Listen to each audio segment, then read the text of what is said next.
a national service, as we are being told, but a number of other state institutions. So, and all that. But really, a simple clocking, whether you come to work or not, you have security systems at the entrance to clock whether you come to work, what time you came, what time you leave. It's even useful for performance management, right? You don't need to force people, even when they are on leave, they should come in and do some validation, blah, blah, blah, and all the things we see. Simple technology, a clocking system at the entrance. When people come, and if someone is to come to work, and the rules are booked to have vacated your seat, and this very measure will take place. What is it in the state institutions, really? What are the supervisors doing? So the people who are supposed to be working,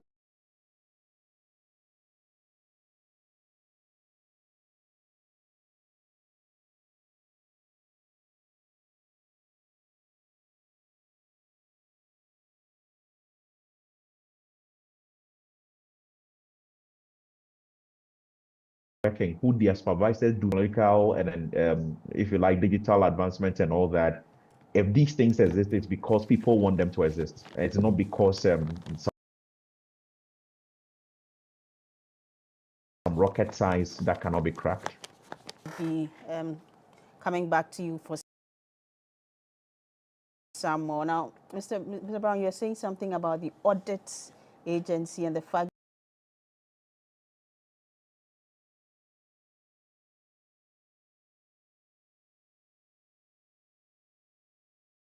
that they've been under-resourced, who have been taking care of some of the how under-resourced the internal audit agency have been all this while. So they are basically not performing their functions. I do not know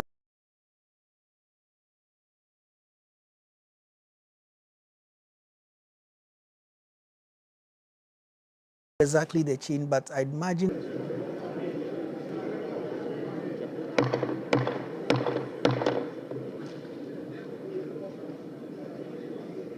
and the manual processes allows for this human intervention, which breeds corruption and all that. Because then somebody can sit at the National Service Secretariat and have a gentleman's agreement with whoever is handling the audit at the internal audit agency.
Honorable members, let us pray.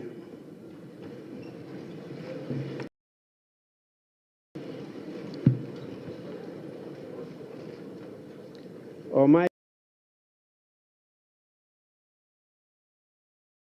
God, we humbly beseech thee,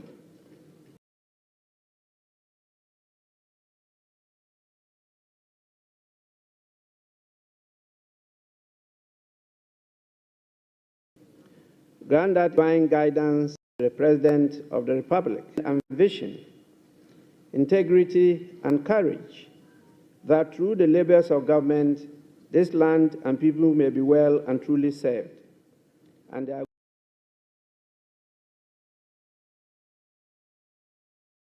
good purposes for the common human life be realized in our midst.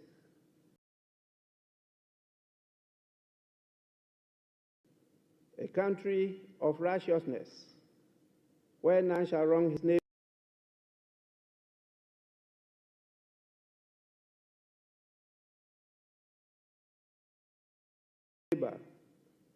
a country of plenty shall be founded on service, and honor shall be given to the deserving.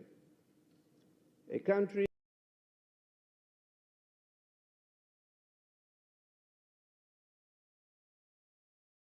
of peace, able to make this vision a living reality.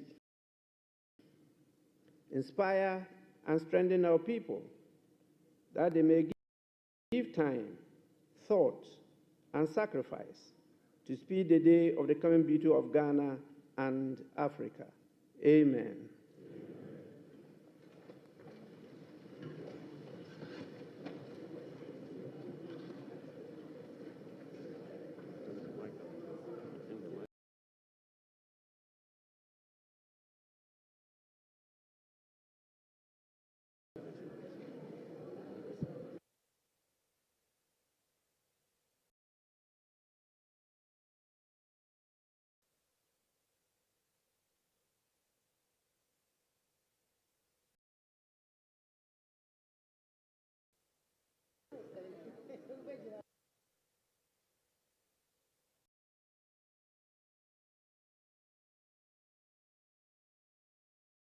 Honorable members, we will take item correction of votes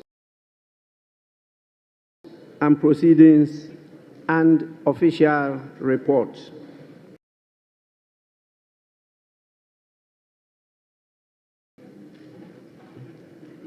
We start March 2025, page 1, page 2, page 3,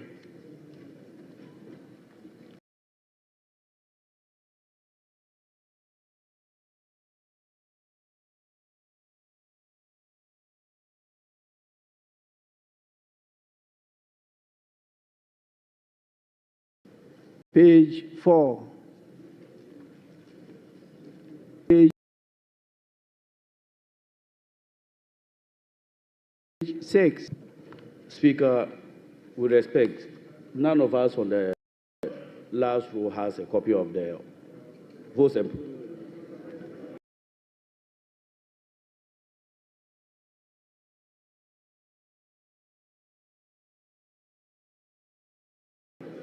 No, they haven't uploaded it.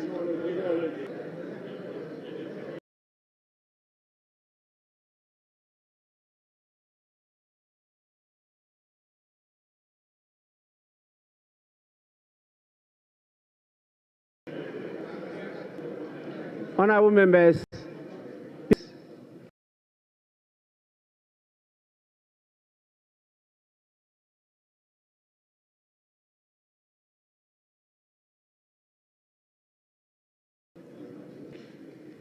Item 6A. However, if you go to page 262, the constituency Akuapem has been spelled with an I.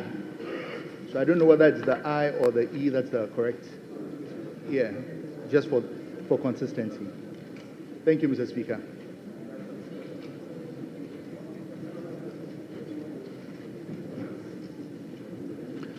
Yes, table office, kindly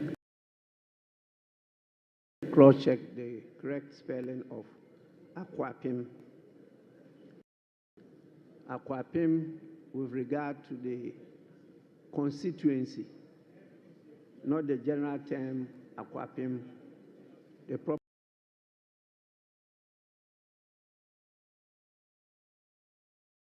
spelling of the name of the constituency. Is Which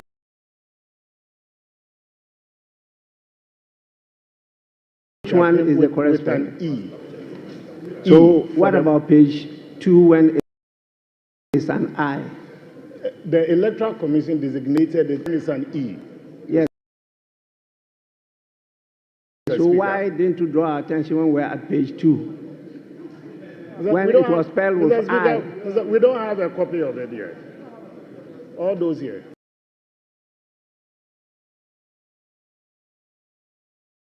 That is not a challenge to me. It's a challenge to you. Individuals don't have copies. It's not a point of order for Mr. Speaker to interrupt the proceedings.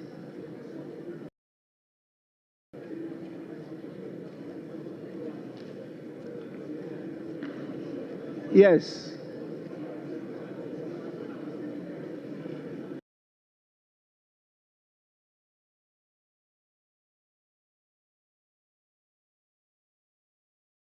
Minister for Foreign Affairs. The communication from His Excellency the President informing the House that the Honorable Mohammed Mubarak Muntaka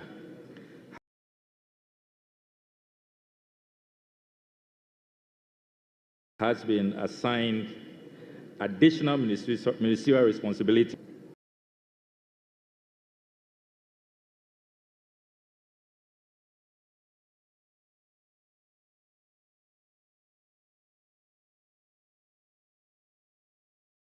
has been omitted. It should be inserted interior. The rendition here does not accurately capture that because it's not a reshuffle.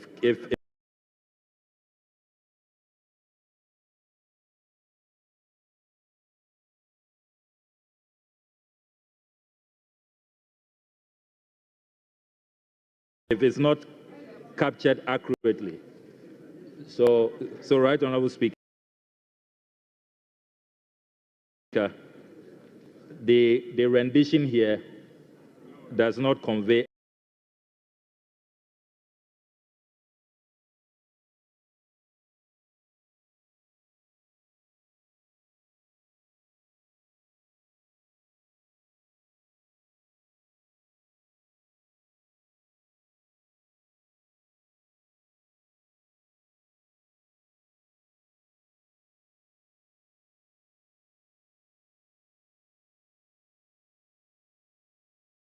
essence more accurately. You don't get that impression here.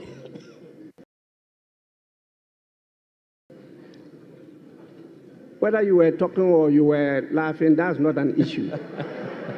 The issue is, have you had sight of the communication?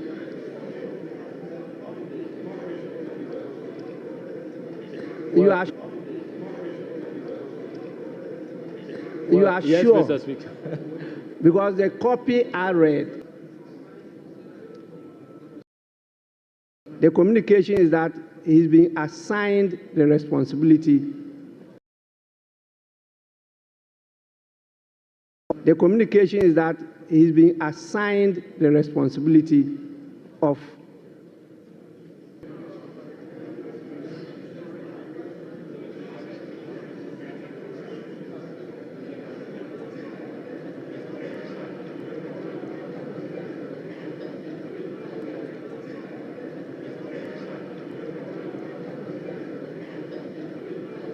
So, Minister, you are out of order.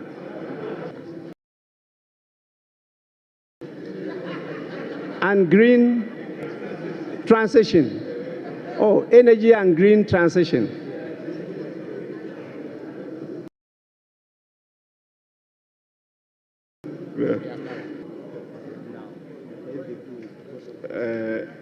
probably through you to the table office. Mr. Speaker, it's true that not all of us have had copies of the, not the order paper, the votes and proceedings. Mr. Speaker, under your able leadership, you provided proceedings. Mr. Speaker, under your able leadership, you provided us with very, very beautiful and working computers. So maybe I thought that I could appeal to you if you could direct the table office to make available next time the votes and proceedings on the computer, at least without even the paper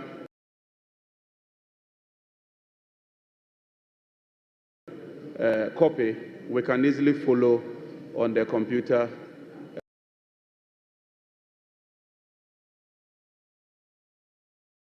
And make comments and suggestions. As the Chamber of Parliament was constructed in 1964, in spite of all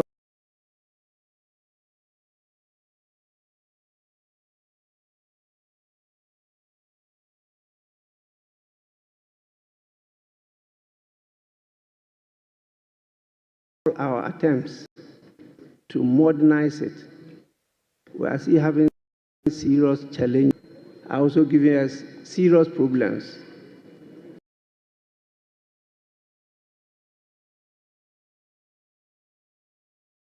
It means we have to replace all, including the. We have a lot to unload into your changes. And so you see that we're doing it piecemeal. And I hope in the near future we'll succeed in putting all there so that it will be a paperless parliament.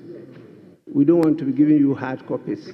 It's quite expensive to run such a system. So bear with us. We'll get there sooner than later.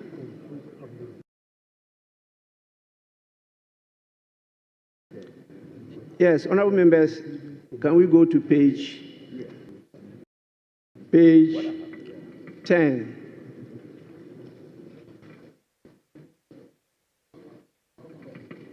Page 11.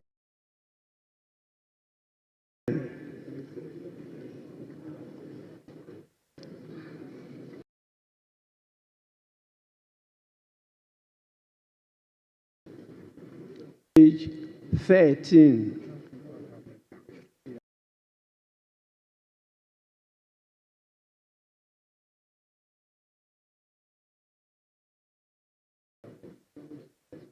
Yes, honorable member.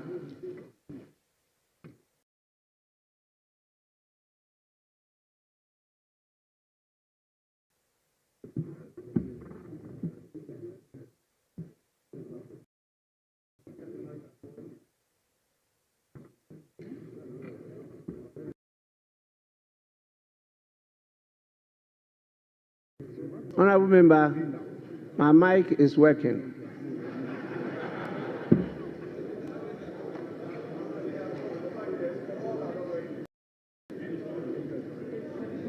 Have stopped working.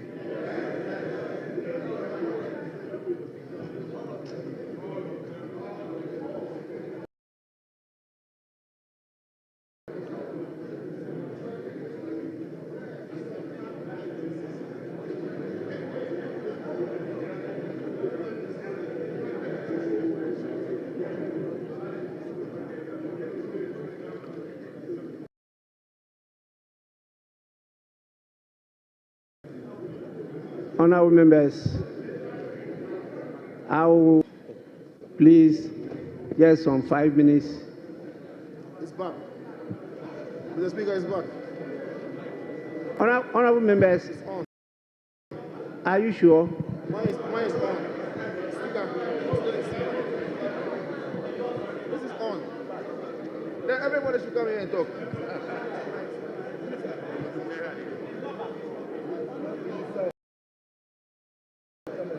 Mr. Speaker, it appears that my microphone is working, and I'm ready to yield my space for Speaker.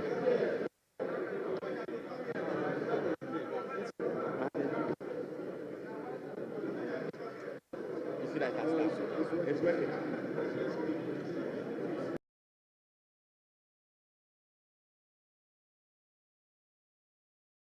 Honorable members, sitting is suspended.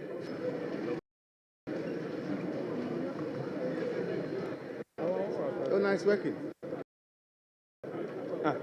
No.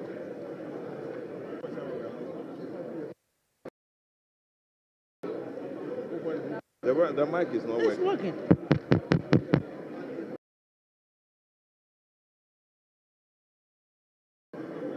But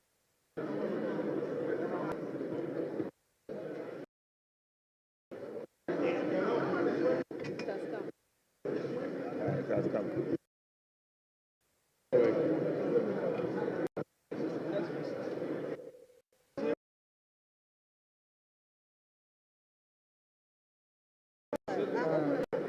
It keeps trying.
Parliament.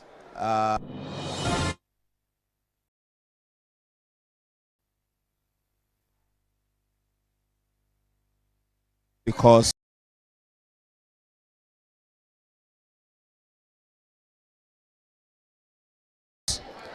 the microphones for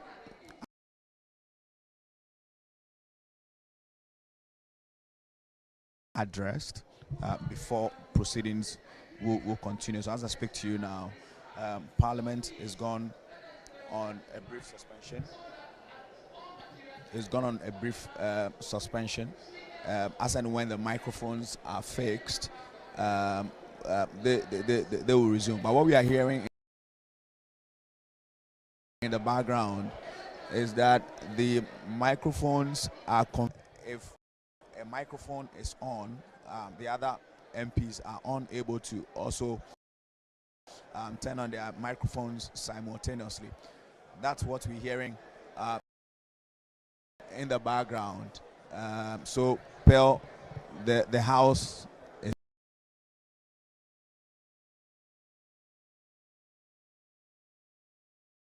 packed. We see started in earnest just when the MP for Afadjatu South rose up to his feet and announced that his microphone was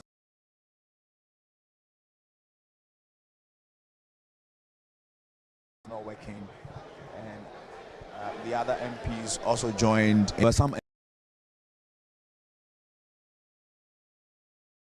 MPs who said that they didn't get a copy of the Hansard yesterday, the previous day's proceedings. They didn't get copies of that.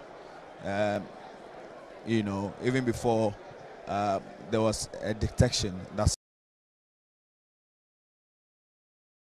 some of the microphones were not working. So the technical issue of, you know, the microphone is dealt with.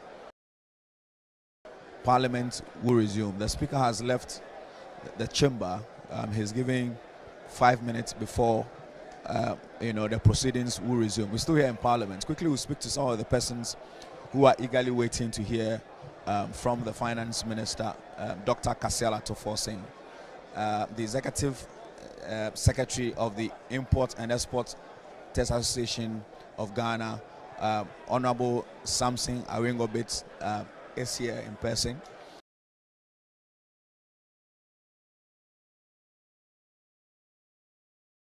Waiting to hear exactly what the Finance Minister will be saying. Let's quickly engage him. Continue. Good morning to you, Mr. Awingobit. You are live on GTV.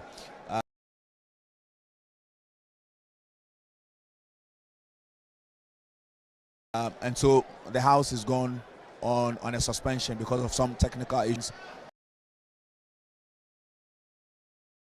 As a business person, to solve the needs of the ordinary citizenry, I'm very optimistic that this budget is coming to address the cost of doing business.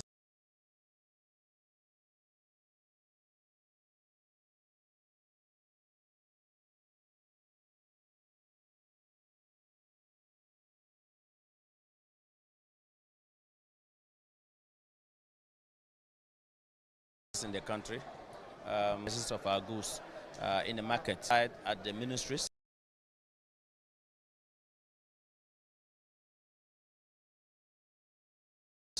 The Minister of Finance himself, when she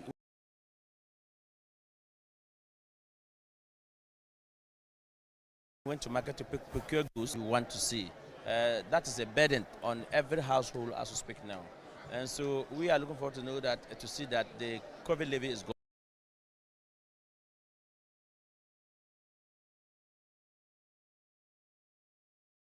gone. We are looking forward to see that that was one of the challenge areas that President Mahama used and hammer in campaigning. The government agencies working are reporting that they are also like a revenue authority, which shouldn't be. They are not revenue authorities. And so and of course, President Mahama made us to understand that Ghana, we are spending over $400 million in importing frozen chicken to this country. We've spent $2 billion importing food into this country. We want to see that, no, if a half of this $2 billion stay in this country, by government giving incentives to those who produce rice, those who produce maize, those who produce soybeans, so that they can feed our industry, can feed the poultry producers. Then they can produce more. Then we will no longer send $400 million to import frozen chicken to this country. They will no longer send out $2 billion, and that will for us. So today's budget will be the first year of the 24-hour economy. We are eager to see what the Minister of Finance is bringing. And I am happy and very optimistic that the Finance Minister showed us some example that he's above what we are thinking.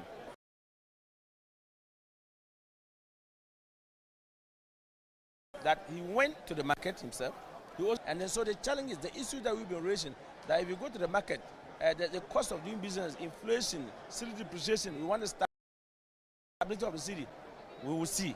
So that whether if he has actually listened to them and then putting it to action, then this budget would address those concerns that we have been raising. You think there's any strategy that will help stabilize the Ghana city in a very short term? We see how the city is depreciating against major trading currencies. Are we able to? In terms of fiscal policy, will bring city depreciation, will bring inflation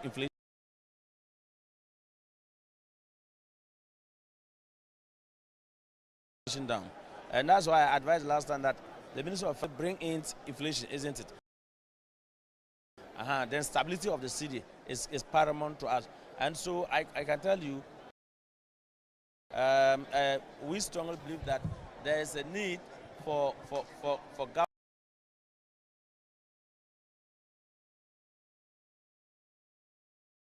government of Ghana to actually make sure that the city depreciation is to import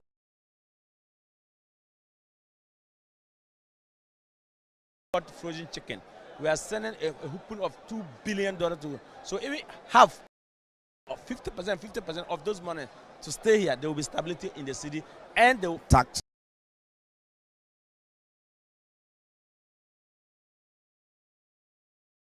The levies, e-levy, COVID, emission tax, betting tax should be off in this particular budget, or it should be staggered? Yes, so that will give business confidence. And if, mind you, President Mahama have already extended his invitation, his hand, to invite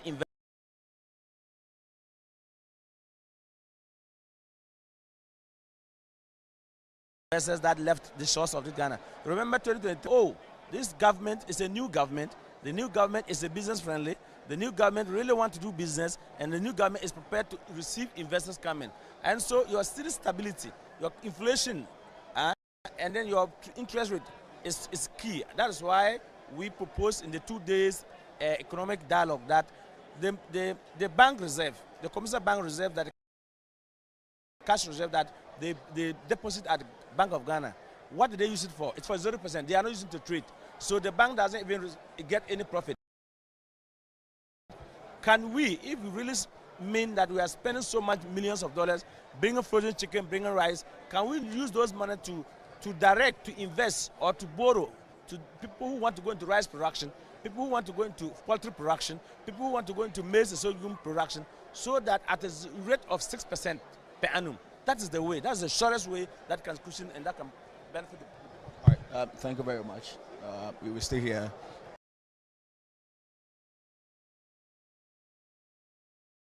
In Parliament, we await.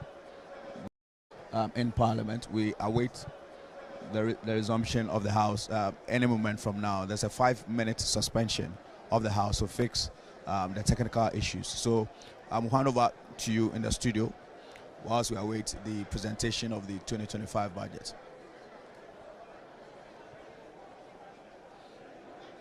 I thought because there were challenges, technical challenges with the microphones in the House, and so the Speaker directed that they suspend sitting until the microphones are worked on. So as and when they do work on the microphones, proceedings would start again, and then the Finance Minister can have his day in the House. So back into the studio will be some financial advisory. Mr. Wingobit mentioned a number of things, particularly rationalization of fees and charges at the port. We'll talk about that, but One key thing he also spoke about was the finance minister's interaction with women, market women, and also that X Spaces conversation he held with the youth. You think that was very critical at this time when he has to put out the budget, especially just few days to the budget when many know that the budget was already done? Well, I think it's a nice feature in the budget. The budget is a finite document. If you were to interview, market women all across, I'm sure, it will still boil down to just a few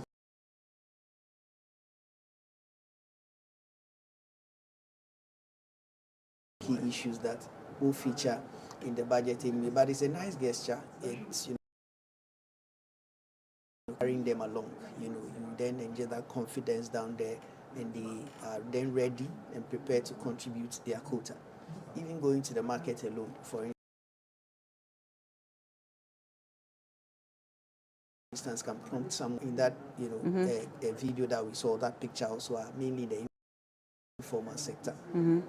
Getting down there and talking to them that there's a budget designed for them alone will, to appreciating why they may need to maybe contribute to payment of taxes. Exactly, their quota in various ways, not only taxes but also even in terms of their own economic activities and how that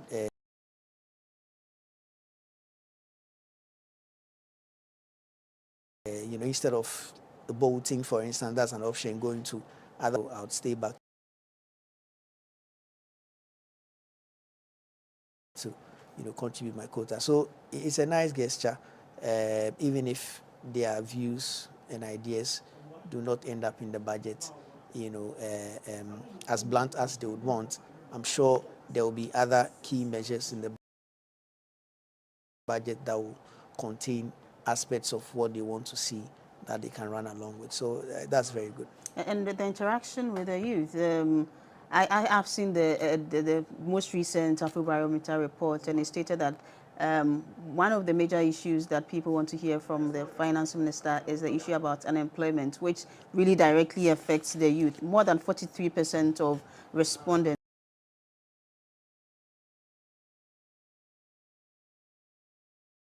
said that they really wanted to hear something from, tried to help them appreciate. Yeah, I mean, unemployment was very topical in the lead up to the elections, and let me say it's been topical over the last few years. Not few years, it's been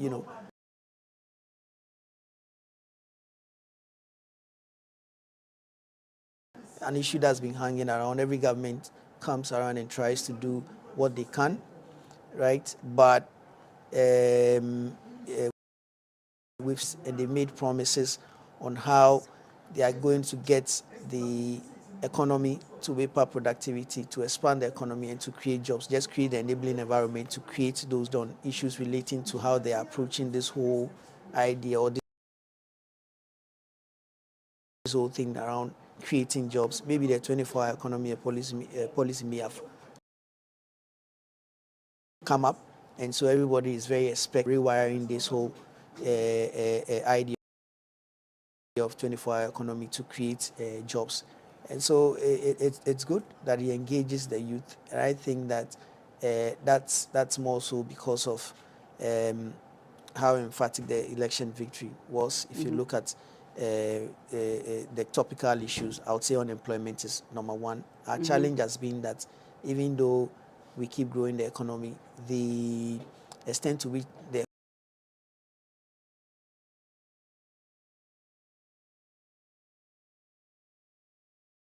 economy generate jobs has not matched the extent to which the job market is growing.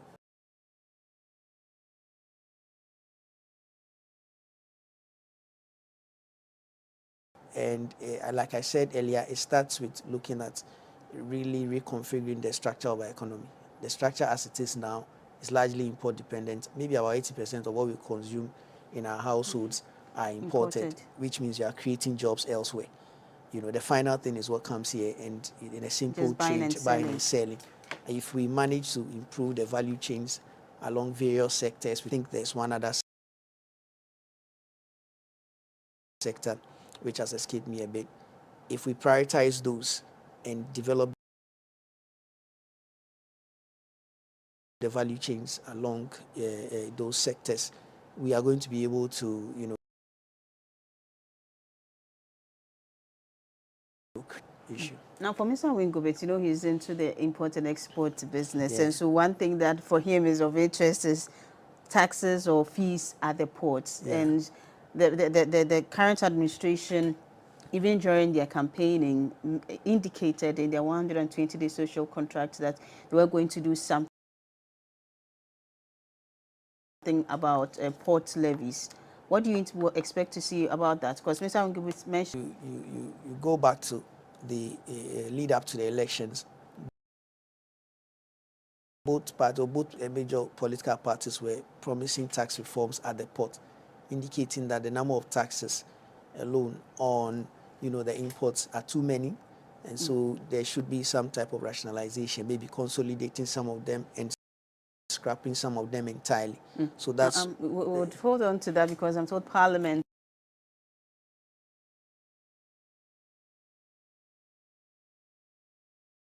is back in session. I'm sure you should see what's happening in Parliament. Page 8. We'll now move to page 9.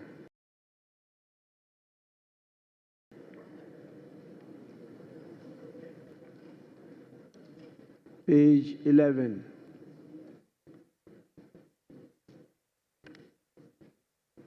Page 12.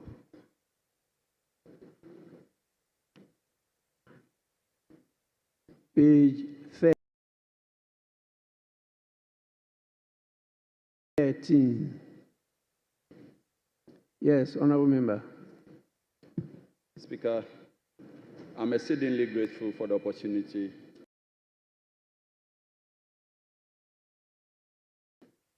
and with judgment and wisdom on item 15, Roman numeral 2, Dr. Justice Sremsai, a nominee for Deputy Ministerial Portfolio. Speaker, if you take the 13th report of the Appointment Committee,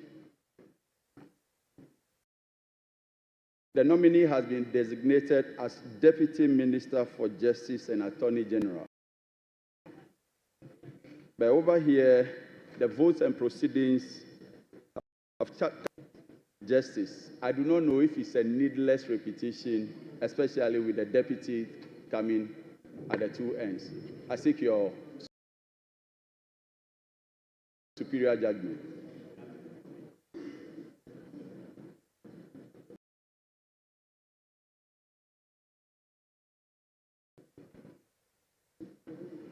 Correct designation. He is the Deputy Attorney General and also a Deputy Minister at the Ministry of Justice. That is the correct designation.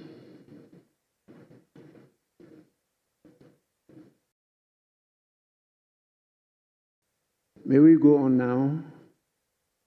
Page 14. Yes, please. Honorable Speaker, on page 14, item 16, motion, under conclusion of debate, the second sentence, the Honorable Second Deputy Speaker will do for the Chair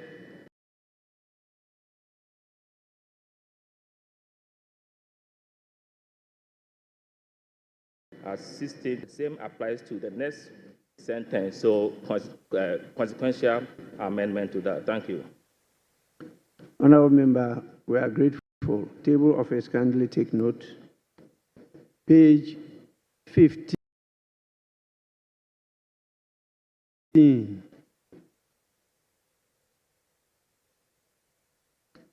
Page 16. Yes.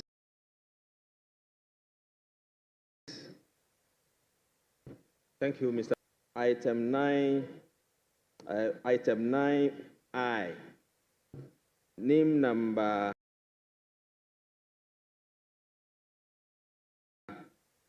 11. Yes.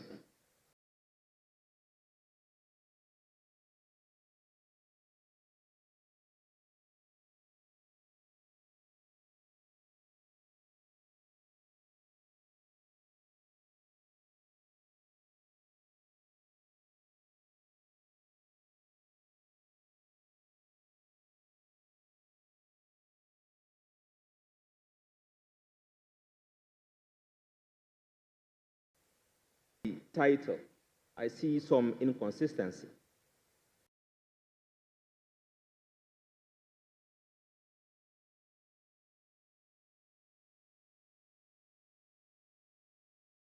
The name and in brackets.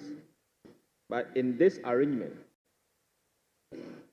the arrangement is different, Honorable Professor.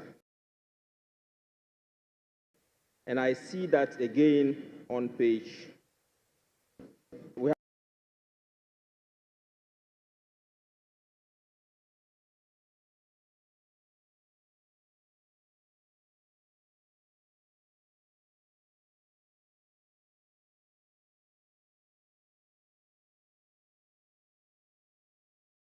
haven't gotten to page 22, but I have seen that. Member, I will take note of that.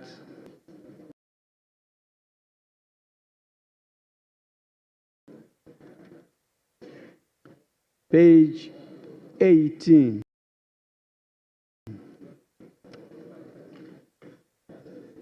Yes, please.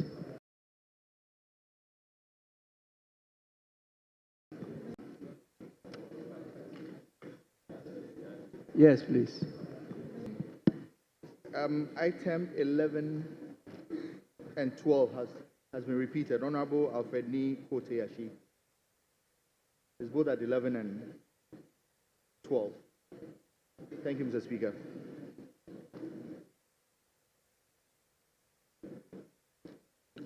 Honorable members, my attention has been drawn by the chief whips to the fact that there have been some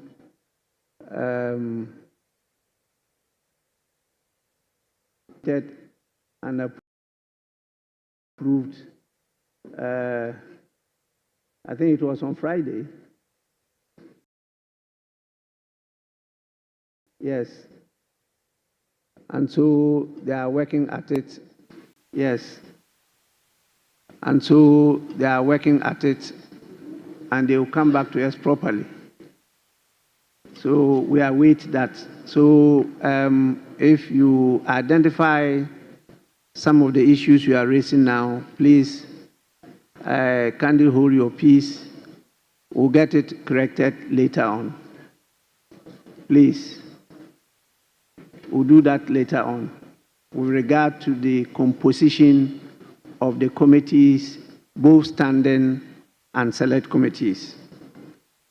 So page 19, 20, 21, 22, 23, 24, 25, 26, 27, 28, 29, 30, up to the end of 58 will be taken later on.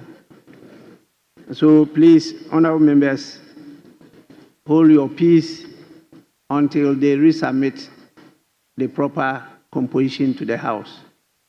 In the meantime, the committees by law are established. It's only the composition that we're having issues with. The referral will be to the committees. And that is what will happen after the presentation of the budget. Please, with that, we'll take page 59.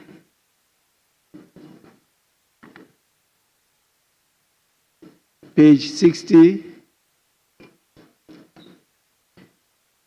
Honorable members, in the absence of any further corrections, the votes and proceedings of the 29th sitting, dated Friday, 7th March 2025, is adopted as the true record of proceedings.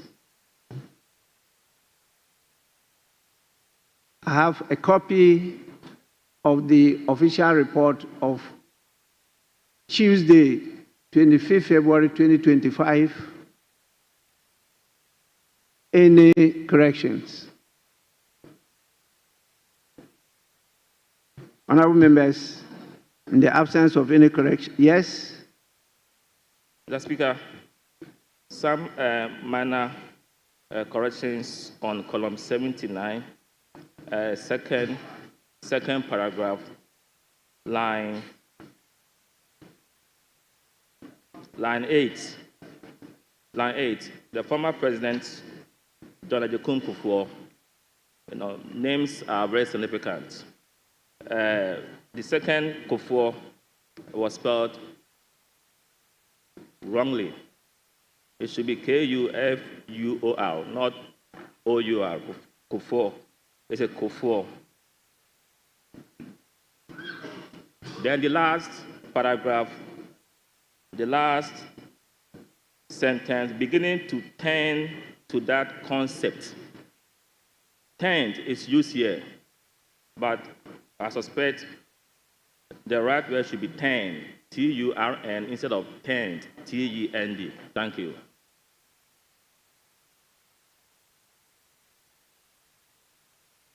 Table office, kindly take note of that. Yes, honorable member. Thank you very much, Mr. Speaker. Mr. Speaker, on column 75, line 8,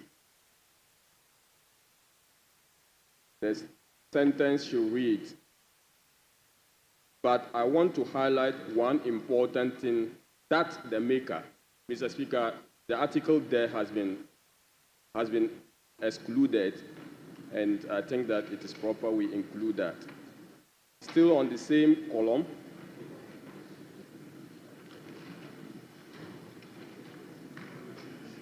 line 17. Mr. Speaker, it should read as, I think that apart from the law, the act that was passed by the House, we has been omitted. We should look at the projects. So, Mr. Speaker, the Hansard department the table should include we there. Mr. Speaker, column 76, paragraph 3.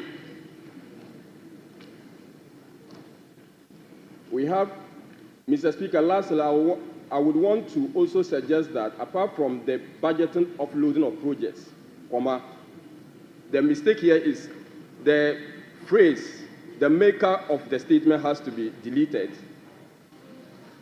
The maker of the statement has to be deleted and replaced with we, so that it will then read as, Mr. Speaker, lastly, I would want to also suggest that apart from the budgetary offloading of projects, we could include in every brochure, ... So that, I think, should be the rendition. Lastly, Mr. Speaker, the same paragraph,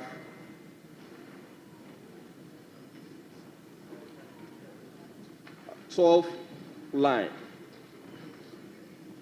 I would be able to tell that when I call this investor, the B is excluded, and it has to be included in the sentence, be able to, and we'll replace participate with partner.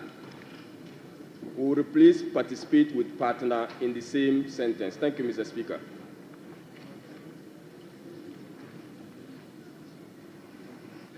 Well, table office, you have to listen to the voice and do the proper thing.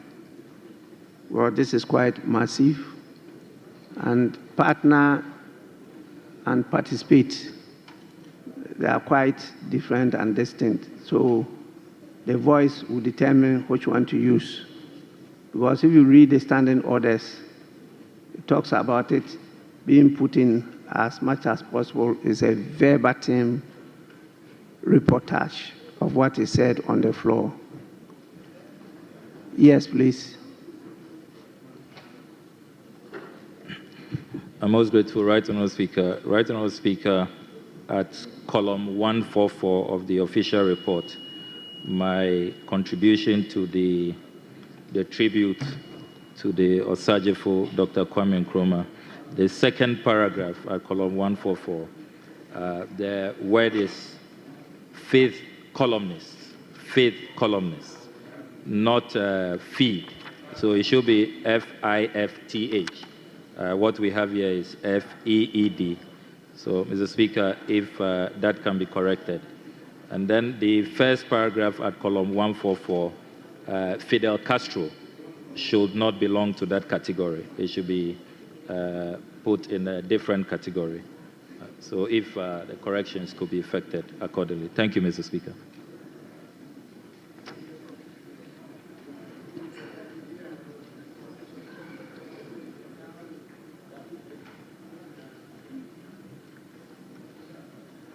Yes, table office, kindly take note of that. Yes. Honorable members, there be no further corrections. The official report of the 25th February 2025 is hereby adopted as the true record of proceedings.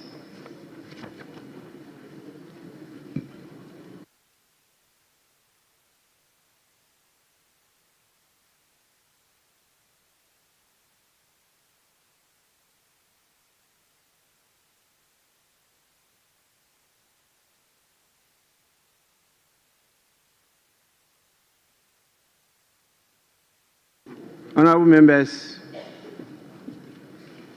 we will now move on to the item of the day.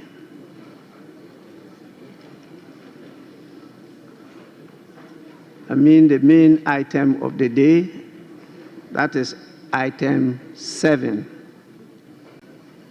statements. The first statement. Yes. Thank you, Mr. Speaker. Mr. Speaker, on our today's order paper, item 7, as you rightly call, the budget statement and economic policy of the government for the year ending 31st December 2025. Mr. Speaker, I want to invite you to our standing orders, order 195. 2. Mr. Speaker, with your permission, I need guidance and I'll read it.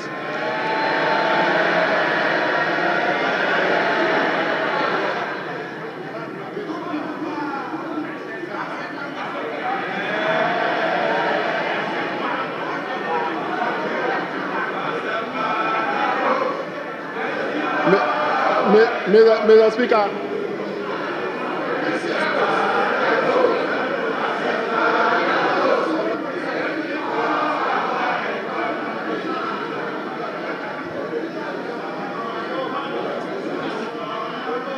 Honorable, please, let's listen to the Deputy Minority Whip.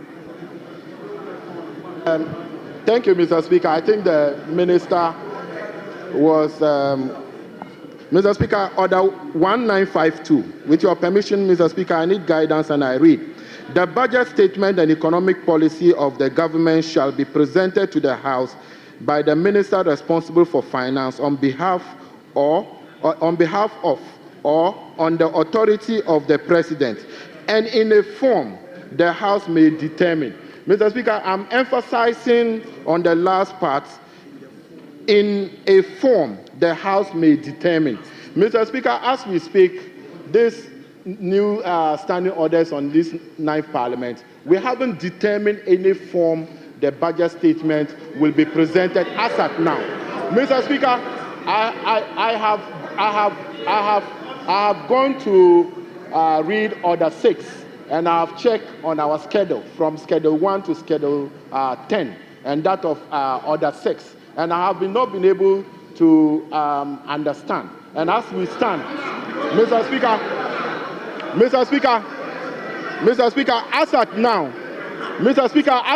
the House has not determined the form the budget is going to be presented. So, Mr. Speaker, the House has to determine the form before he can present any statement. Mr. Speaker, that is my plea, that the House must determine, my application is that the House must determine the form of the budget statement before he reads the statement. Thank you, Mr. Speaker.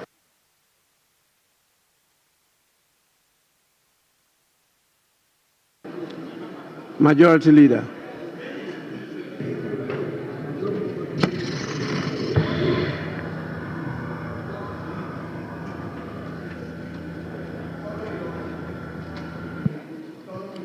Mr. Speaker, the Public Financial Management Act and its various amendments spell out clearly the budgeting process, the requirements of a budget, what must be contained in it, and etc. And that was a legislation enacted by the same Parliament. And this Parliament acts according to the prescriptions of that legislation. So if there are provisions in the standing orders that recommend that we have a form in which the budget should be presented, the provisions of the Public Financial Management Act, of course, is the parent legislation dealing with financial management and the presentation of budgets. So, Mr. Speaker, I don't think there's an issue here. Let's proceed and take the budget statement from the Minister of Finance.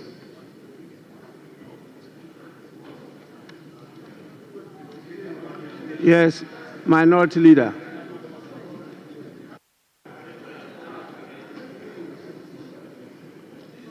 Mr. Speaker, I have listened to the application by the Member of Parliament for Tolon. I've also listened to the Leader of the House responding to the said application. The Leader of the House makes a general submission. The application was anchored on the rules of this House. A mandatory provision in Order 195, there's no may there. It reads, for the avoidance of doubt and at the risk of being repetitive, this is what it says. The budget statement in economic policy of the government shall be presented to the House by the Minister responsible for finance on behalf of and on the authority of the President, and in the form the House may determine. Yes, wait, look at them. Mr. Speaker, wait, yes. So, yes, wait. Mr. Speaker, they should take it easy. They should take it easy. They should take it easy. This is law. Take it easy. Take it easy. Take it easy. So, Mr. Speaker, what is the reverse logic? Please, for the benefit of our young ones, for the benefits of the young ones, Mr. Speaker,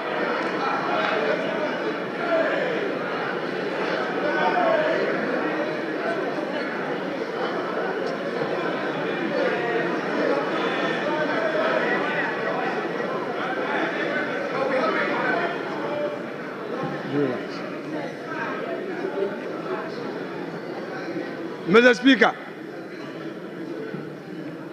this House is a house of procedure. This House is equally guided by its own rules and precedents. Wait a moment. For those who are in a hurry to shout in his agreement, if the law says may determine, is it also the case that in reverse logic, the House may decide not to determine any form? What? No, wait. The law is that a budget statement must be presented. But we are saying again that as a House, we may have to determine which form. So, Mr. Speaker, the invitation by the deputy minority whip is well founded. He is inviting us as a House to determine, are we going to allow him to make a statement, or we are going to allow him to move a motion?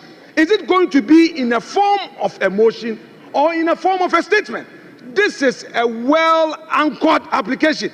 Don't use your number to shout to intimidate him. He has made a solid argument. This House has not determined the form in which this item has to be taken. The deputy minority whip is inviting us to set the ground rules. The majority leader got up and referred to PFM Act to say what? He didn't quote the specific provision.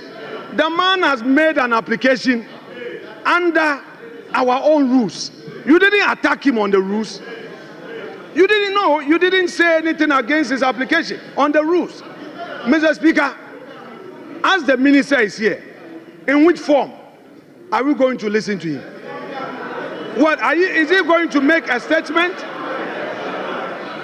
or he is going to move a motion? Mr. Speaker, this house is being invited to determine this matter. You see, the Supreme Court has had an occasion to give a contextual interpretation where may is placed to mean shall. Yes, it is there. No, come on, Mr. Speaker, even that argument aside, put that argument aside. There's no need for any interpretation of whether may should be shall. The point is that the law provides that we should determine the form. The law says we should determine the form. In this House, there are ways to come here. You come to make a statement. You come to move a motion. What is the minister coming to do? It's for this House to determine. Is he going to move a motion in accordance with Article 179? Or he's coming to make a statement? And when he makes the statement, what happens? Is it going to be left with a chairman of a finance committee to now move that this House should debate the statement? Mr. Speaker, this is a solid application, and he should be applauded for what he's done. Thank you, Mr. Speaker.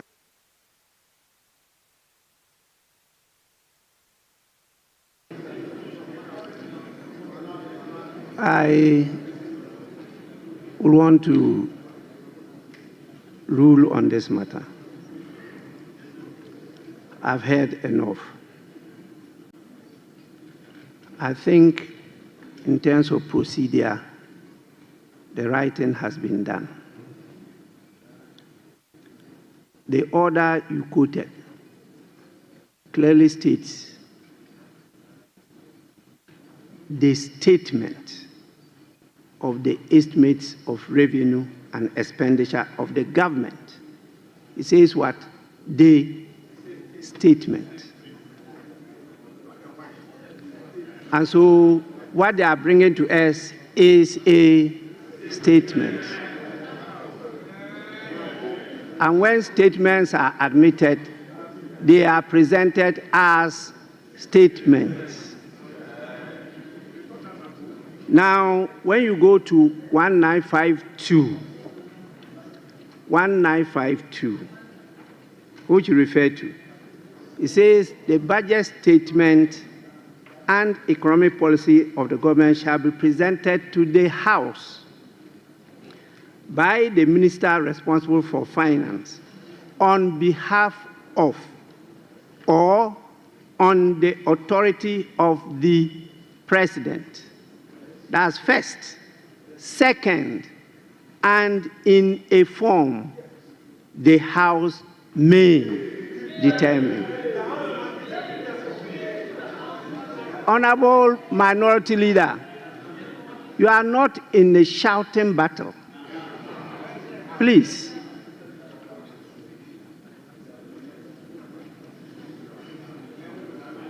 This is the House. The only way the House can determine however you define form is when the statement is presented to you. The House cannot determine this matter outside the House. You can only determine it when you are truly sitting as a House. And this is the House. He's presenting the statement. If you decide that you want a form, you define form in any different manner as you are doing, then this is the time when it is presented, you take this opportunity to determine that form you want, different from the earlier forms that we've decided and been practicing. If this is what you want to do, please, the statement must first be presented to you. It has to be presented to the House. And if you may, you determine the form you want it to be presented. That can be part of the debate. But I'm not sure the definition you are putting on the word form. Form. Please go back to your lexicons.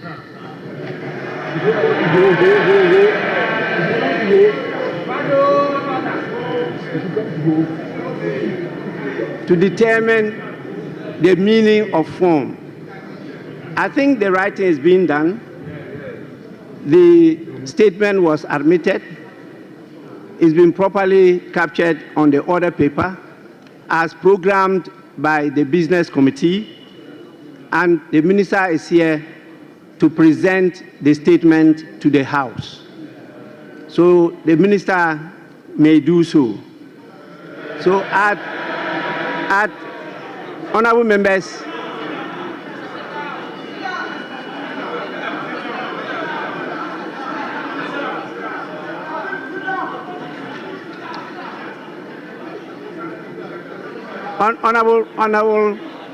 Honorable Minister, just a minute. Just a minute. Honorable members, at the commencement, yes. Mr. Speaker, just to thank you for your guidance and the proper interpretation of 1952. Thank you, Mr. Speaker.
Mahama.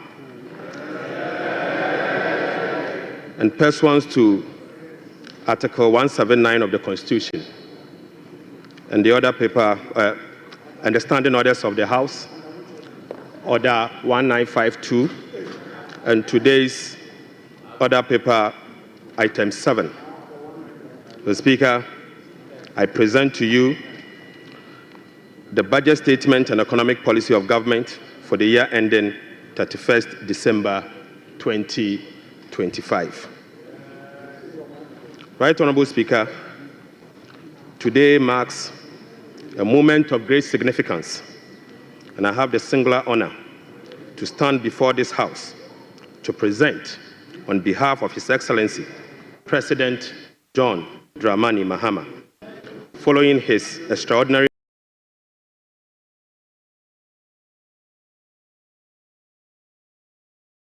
mandate, the maiden budget of his new administration. Mr. Speaker, I'm deeply grateful to His Excellency the President for entrusting me with this responsibility.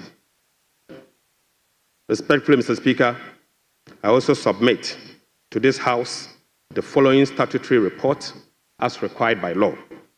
The 2024 Annual Report on the Petroleum Funds, in line with Section 48 of the Petroleum Revenue Management Act 2011, Act 815, as amended, Mr. Speaker. Mr. Speaker, I also submit the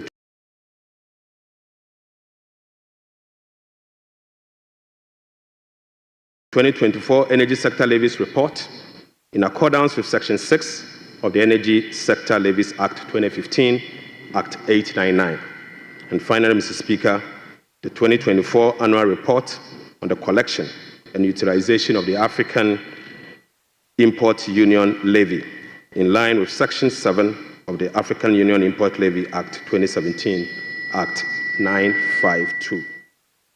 Right, Honorable Speaker, with this budget, I will also be seeking a review of the following act to support the policies of government aimed at stabilizing the economy and promoting inclusive growth. The first will be an amendment to the Petroleum Revenue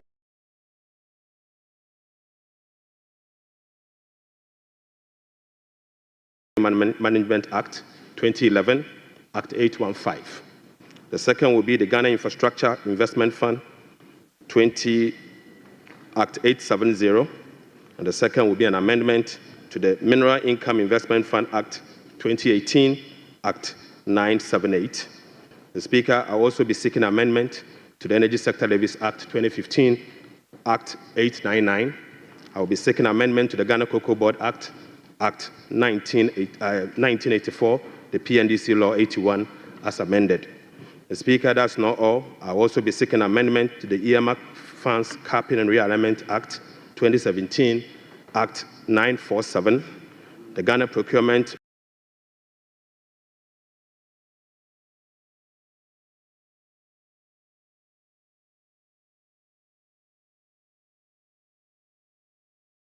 Authority Act 2003, Act 663, as amended in Act 914. Speaker, I will be seeking amendment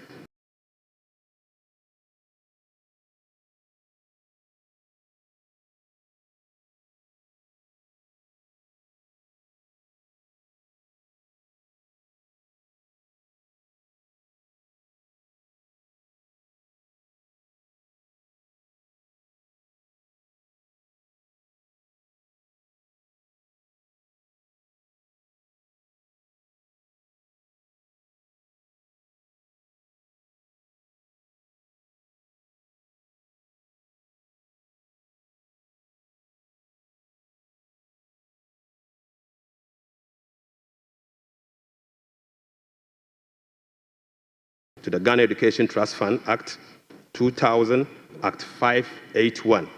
And finally, Mr. Speaker, I will also be seeking amendment to the fiscal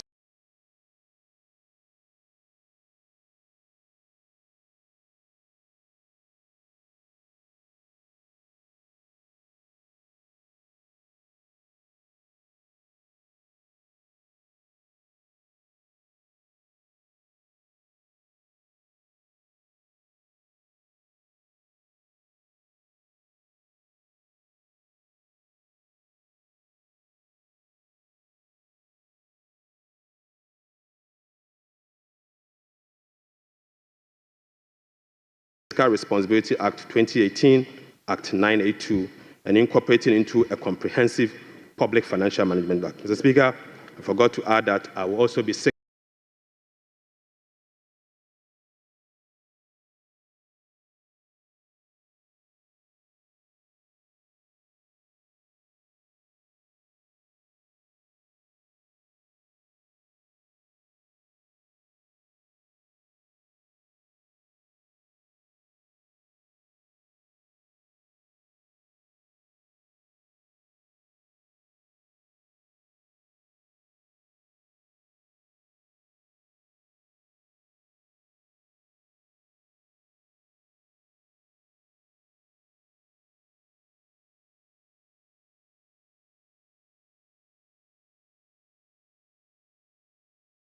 an amendment to the Revenue Administration Act 2016, Act 915. So, Speaker, we remain committed to the pursuit of our 24-hour economic policy of stimulating economic growth and job creation. Right Honourable Speaker,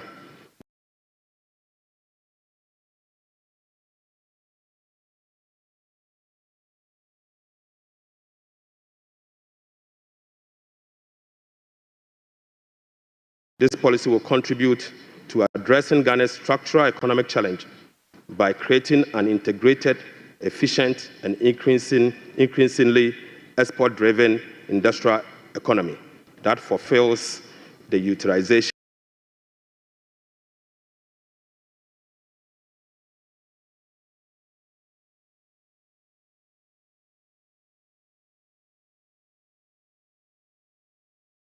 of our national resources, capital, and labor power. Right Honourable Speaker, will be presenting the 24-hour economic policy to Parliament in due course. In this respect, Mr. Speaker, the Labour Act, the Ghana Investment Promotion Act, and other enabling legislations will be reviewed accordingly. Mr. Speaker, as part of the effort to stabilize our city through foreign exchange and gold reserve accumulation, I will also submit a bill to provide a legal framework for the establishment of the Ghana Gold Board for the consideration of this House. Mr. Speaker, this budget is indeed an abridged version of the 2025 budget statement and economic policy of government. I respectfully request the Hansard Department to capture the entire budget statement and economic policy of government for the year ending 31st December 2025. Mr. Speaker, standing here evokes a sense of nostalgia as I reflect on my journey in public service. From my early days as a young parliamentarian in this House in the year 2009, destiny has guided my path from a backbencher to economy through sound policy and structural reforms that will propel our country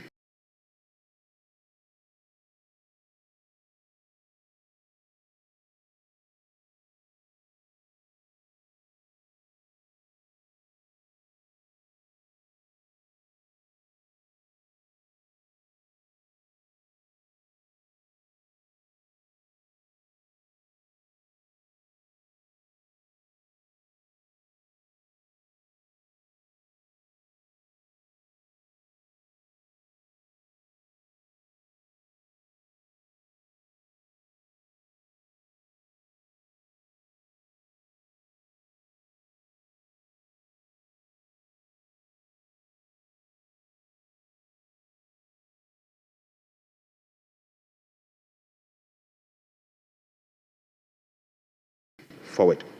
Mr. Speaker, there comes a time in a nation's history when fundamental challenges must be confronted. Difficult choices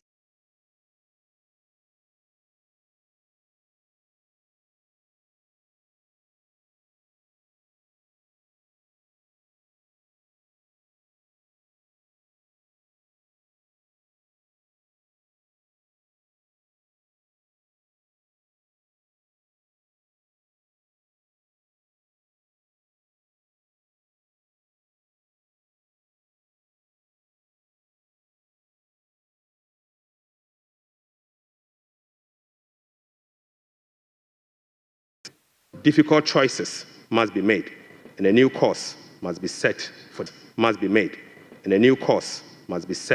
the future. For Ghana,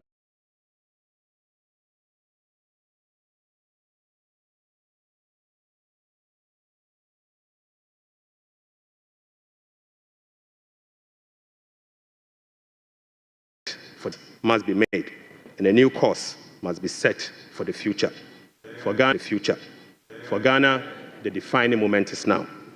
Mr. Speaker, President John Dramani Mahama made a commitment to reset Ghana for jobs, accountability, prosperity.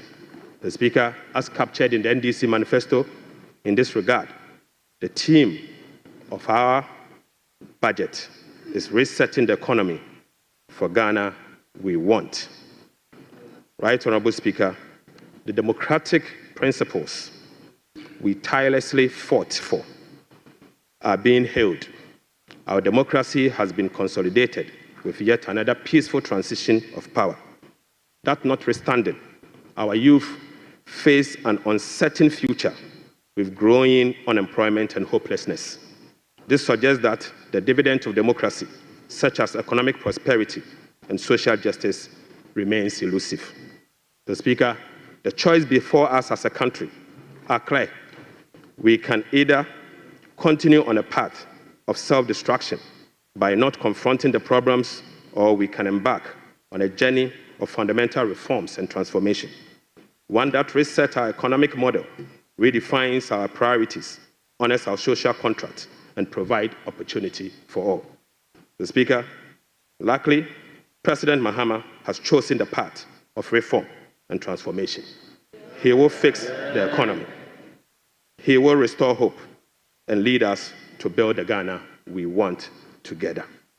Right, Honorable Speaker, this budget was preceded by the National Economic Dialogue on the theme Resetting Ghana, Building the Economy We Want Together, on the 3rd and the 4th of March 2025. Through this consensus-building dialogue, the people demanded a decisive action, real solution to the severe challenges that plagued us as a country. Mr. Speaker, the 2025 budget is a culmination of the true aspirations, felt needs, genuine desires of the people of Ghana, expressed through the engagement with diverse stakeholders.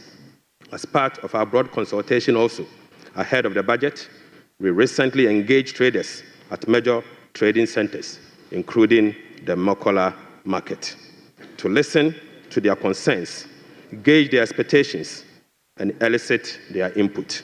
So, Speaker, the extensive consultation revealed that the overriding concern among Ghanaian traders and business community remains price and exchange rate stability. Apart from eroding their working capital, exchange rate volatilities makes effective business planning impossible and increase the cost of doing business. This budget outlines far-reaching measures which will be implemented in close collaboration with the Central Bank, the Bank of Ghana, to effectively and efficiently manage the exchange rate and inflation. Mr. Speaker, we also engage the youth of Ghana in a dialogue on social media as part of our new budget consultation. Mr. Speaker, during my engagement with the youth, it was revealed that 321 pharmacists who were employed since June 2023 have not received their salaries. We will take urgent steps to remedy this situation immediately. Right, Honorable Speaker, this conversation was an eye-opening experience, one that strengthened my belief that the voices of the youth matter in designing policies that directly and indirectly impact their lives and future.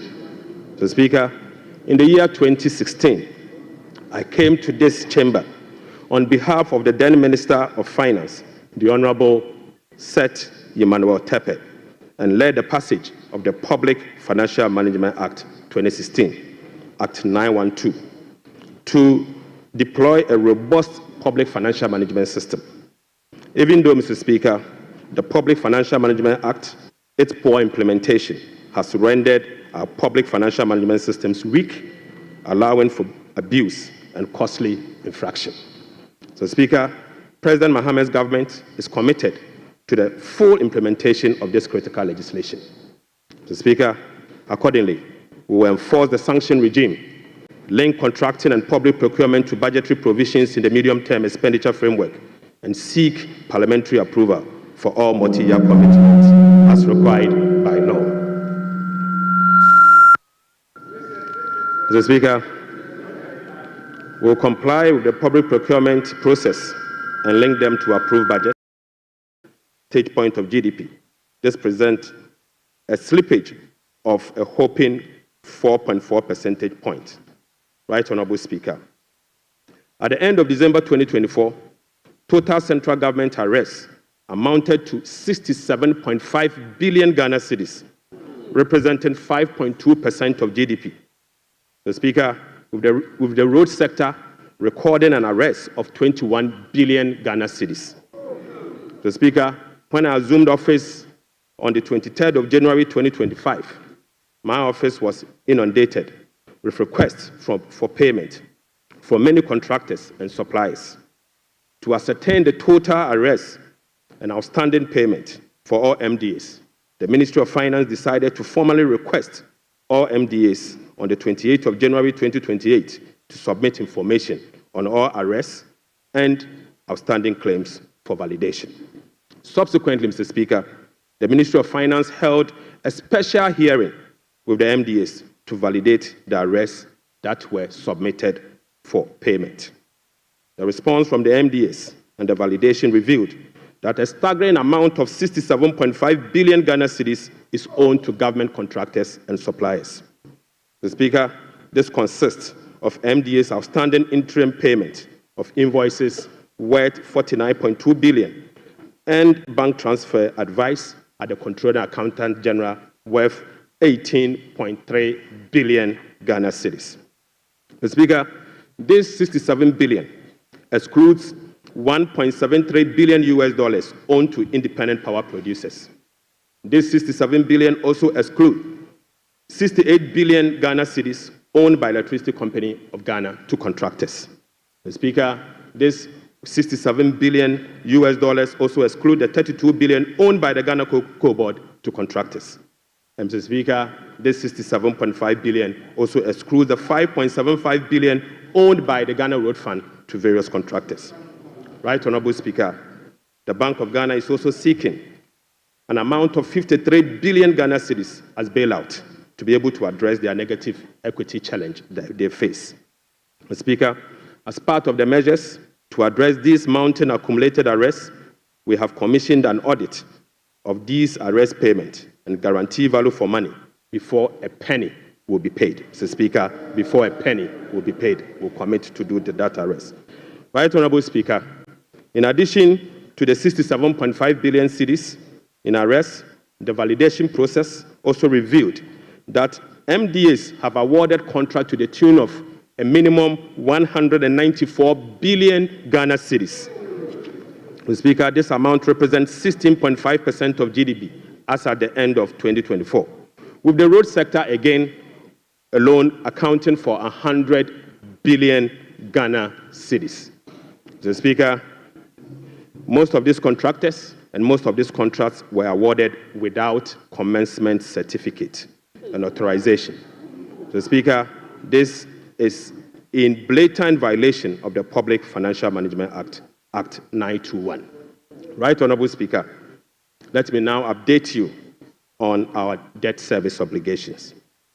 Mr. Speaker, apart from the huge arrests and commitment, our fiscal situation is further complicated by huge bullet debt service and constrained fiscal financing options. Currently, Mr. Speaker, the government option to finance the budget is limited to only Treasury bill market following the debt restructuring program. Moreover, the forthcoming debt service of both domestic and Eurobond debt obligation will have profound implications for fiscal sustainability and balance of payment. Right, Honorable Speaker, domestic debt service alone, programmed for the next 4 years, is 150.3 billion Ghana cedis. So, Speaker, simply put, the interest and principal payment that will be due for payment beginning now for the next 4 years is 150.3 billion Ghana cedis. This represents 11.6% of GDP in domestic debt service obligation alone. The Speaker, of this 150 billion Ghana cedis, 73.3% of this 150 billion Ghana cedis is due for payment in the year 2027 and 2028. Right, Honorable Speaker, 2027 alone, the domestic debt service that will be falling due will be 57.6 billion, and 2028 will be made to call upon to pay 52.5 billion Ghana cedis. So, Speaker, the debt service obligation of 2027 and 2028 are major harms. These harms are cancerous and pose significant risks to the economy of Ghana. But, Mr. Speaker, touch wood, we shall fix it. We shall fix it. Mr. Speaker, our debt service obligation of this financial year is equally burdensome with significant harms. February, we were called upon to pay 9.9 billion. July, we'll be paying 6.2 billion, and August, we'll be paying 10.1 billion, all this year. Right, Honorable Speaker, the fiscal challenges are further compounded by the significant short-term treasury bill that we also inherited. So, Speaker, these obligations, totaling about 111.1 billion Ghana cedis, requires rollover week in, week out, placing additional pressure on cash flows and liquidity requirements. Mr. Speaker, beyond the domestic maturities, Ghana faces significant external debt service obligations for the next 4 years. In the next 4 years, will be made to call upon to pay $8.7 billion representing 10.9% of GDP, with heavy concentration again in the year 2027 and 2028. Again, Mr. Speaker, 55% of this external debt service will be due in the year 2027 and 2028. Right, Honorable Speaker, in the year 2027, we'll be made to pay $2.5 billion, and 2028, we'll have to again pay $2.4 billion. Right, Honorable Speaker, it seems the debt restructuring undertaken by the previous administration was designed to make 2027 and 2028 debt repayment heavy, sadly. So, Speaker, I don't know how come we sat and allowed that design to happen. So, Speaker, that is cancerous. But I can assure you, we will fix it. Mr. Speaker, in spite of all this upcoming domestic and external debt service obligation, no buffers were built to cushion this unprecedented debt service burden. Mr. Speaker, as of 7 January 2025, the debt service reserve account, the sinking fund in dollar, has a balance of $64,000. The Speaker, when we were leaving office, we left behind $319 million in that same account. The Speaker, the debt service reserve CD account had an amount of 143 million Ghana cedis. Right, Honorable Speaker, when we were leaving office, the balance was 430 million Ghana cedis. The Speaker, I now move you to stalled project. The Speaker, due to the bilateral creditors' debt restructuring that is ongoing, undertaken by previous administration, a staggering number of 55 projects have been halted. Mr. Speaker, this leaves a massive amount of $3 billion in undisbursed loans and about $300 million in outstanding interim payment certificates, IPCs. Some of these projects include the famous Efie Kwanta Hospital, the Kejetia Market Phase 2, the Bolgatanga Boko Pomacrom Road, and the Tema Aflawa Road project. Delayed payment and demobilization from site could result in cost overruns of over $1.1 billion. Right, Honorable Speaker, the IMF-supported program imposed an annual disbursement ceiling of $250 million for all bilateral loans that are being restructured. This constraint means that it will take a minimum of 12 years to complete all of this stalled program. Mr. Speaker, unfortunately, as a result of the debt restructuring, all this stalled program, working with the IMF, will take a minimum of 12 years if we decide to go business as usual. We'll be engaging in the coming days to resolve this challenge. Mr. Speaker, I now take you to the famous energy sector fiscal risk. Mr. Speaker, the increase in energy sector financing shortfall is posing significant risk to the Ghanaian economy. In the year 2024, the Ministry of Finance supported the energy sector with payment of about 20.8 billion Ghana cedis. These resources could have been used for job creation and other development programs, like roads, schools, and hospitals, if the sector inefficiencies were resolved. Mr. Speaker, a recent exercise conducted by the Energy Sector Financing Modeling Team under the Energy Sector Recovery Program, ESRP, revealed that the business-as-usual energy sector financing shortfall has increased significantly to about 35 billion Ghana cedis for the year 2025 alone, even after spending in excess of 20 billion cedis in the year 2024. Right Honourable Speaker, more importantly, the shortfall for the period 2023 to 2026 has been estimated to be about 140 billion Ghana cedis. Mr. Speaker, this amount is 20 times more than the allocation for goods and service for all MDAs in the year 2025. Mr. Speaker, in addition, the energy sector shortfalls, which relate to current invoices that are largely unpaid legacy arrests due to the independent power producers. Mr. Speaker, the legacy arrests stood at $1.73 billion as at end 2024. Right Honourable Speaker, the cocoa sector, which has long been the backbone of the Ghanaian economy, is sadly on its knees, owing to gross mismanagement. Mr. Speaker, the sector faces declining output and financing challenges, characterized by unsustainable debt, rollover cocoa contract risk, and quasi-fiscal expenditures, including cocoa roads, which, Mr. Speaker, is a non-core function of the Ghana Cocoa Board. Right Honourable Speaker, cocoa production has dropped by nearly 50% over the past 3 years. In the year 2023-2024 crop season, Cocoa Board was unable to supply 330,000 tons of cocoa to meet its contractual obligation. This sharply decline has affected the finances of Ghana Cocoa Board. This undersupply has been rolled over for subsequent years for the new administration to pay. Mr. Speaker, these 2023 to 2024 forward sales contracts, locked in at lower prices than the current market rates, have resulted in revenue losses of about $840 million for both Ghana Cocoa Board and the impoverished cocoa farmer. Right Honourable Speaker, the rollout cocoa contract has resulted in a loss of $495 million for the year 2025 alone.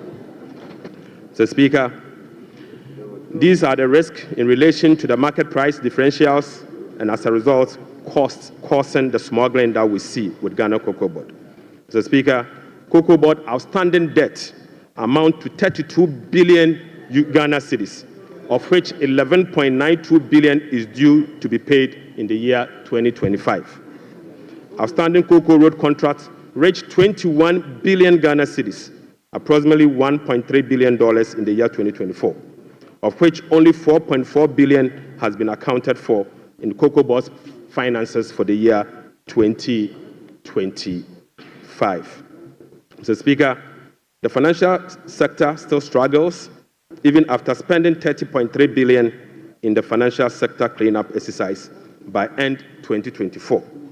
This includes 26.9 billion Ghana cedis after spending this amount in the banking sector.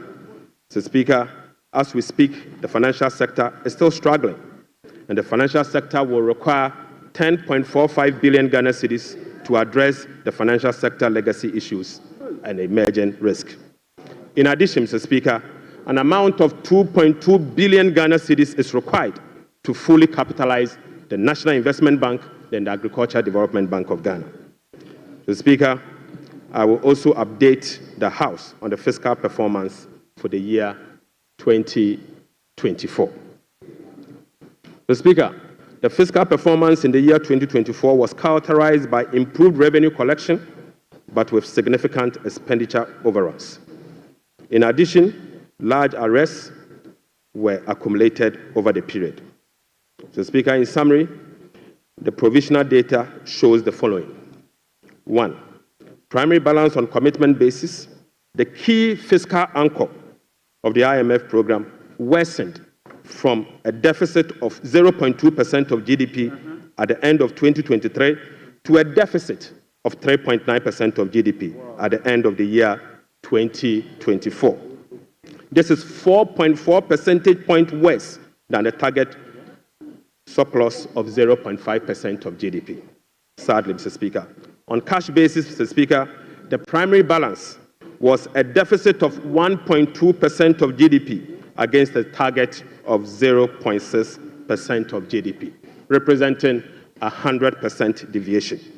Mr. Speaker, the overall fiscal balance on commitment basis for 2024 was a deficit of 7.9% of GDP against a target of 4.2% of GDP, while the overall fiscal balance on cash basis was a deficit of 5.2% of GDP against a target of 5.3% of GDP. Total revenue and grant amounted to 186.6 billion Ghana cedis, or 15.9% of GDP, 5.3% above the revised target of 177.2 billion Ghana cedis, or 17.4% of GDP. The performance was mainly driven by higher than programmed oil and gas receipt and higher non-oil tax revenue collection. Total expenditure on commitment basis, including discrepancies, amounted to 279.2 billion, or 23.7% of GDP. This is 27.1% above the budget provisions of the year 2024, Mr. Speaker. The primary balance on commitment basis, including discrepancies, amounted to 232.4 billion, or 19.8% of GDP. This is 35.3% above the target of 171.7 billion, or 16.8% of GDP. Unfortunately, Mr. Speaker, all expenditure lines exceeded their respective target for the period, except for interest payments, goods and service, and other expenditures. Right Honorable Speaker, the discrepancies for the year 2024 being unclassified expenditure was 3.8 billion Ghana cedis as compared to 12.9 billion Ghana cedis in the year 2023. Mr. Speaker, at the end of December 2024, provisional data indicate that gross central government and guaranteed debt was 726.7 billion from 610 billion in 2023. This represents 61.8% of GDP in 2024, compared to 68.7% in the year 2023. Mr. Speaker, it is instructive to note that the debt to GDP ratio and the dollar component of our debt that has come down, that has reduced, is as a result of the 37% haircut on principal of Eurobond debt under the debt restructuring. Mr. Speaker, it is important to know that. Mr. Speaker,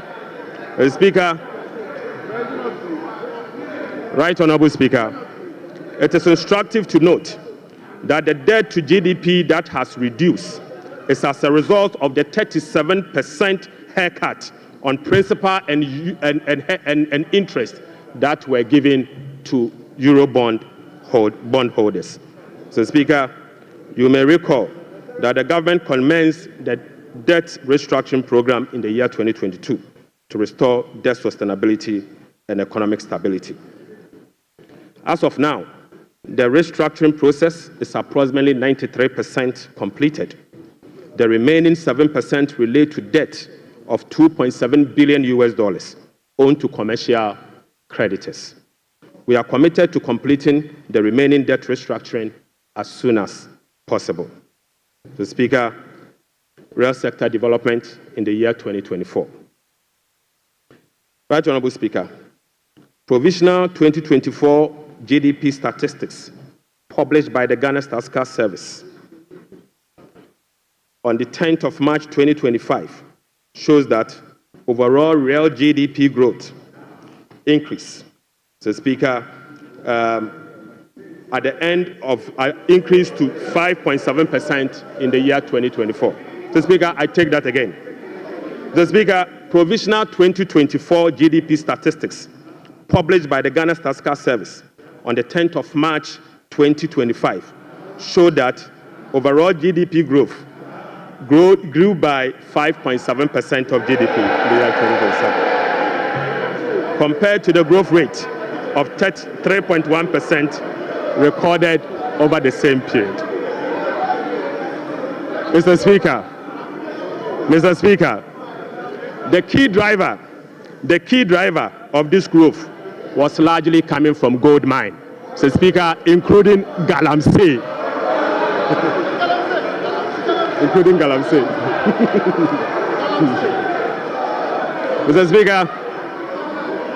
Speaker, Galamsey growth cannot be sustainable. Mr. Speaker, non-oil GDP growth. Mr. Speaker, the non-oil GDP grew by 0.6% in the year 2024, compared with the growth rate of 3.6% recorded in 2023. Mr. Speaker, the gross international reserves increased to a stock position of $8.98 billion at the end of 2024 and was enough to cover 4 months of imports, exceeding the target of a floor of 3 months of import cover. At the end of 2024, the currency had depreciated by 19.2% against the US dollars, 17.8% against the British pound, Mr. Speaker, and it had depreciated by 13.7% against the euro. Mr. Speaker, Right Honorable Speaker, it is what it is. The state of our economy is troubling, but we will fix it. Mr. Speaker, touch wood, we will fix it. But Mr. Speaker, it will require some sacrifices, truthfulness, transparency, and discipline. We will take strong measures to confront the situation head on. Mr. Speaker, the sacrifice must come from all stakeholders, beginning with the government.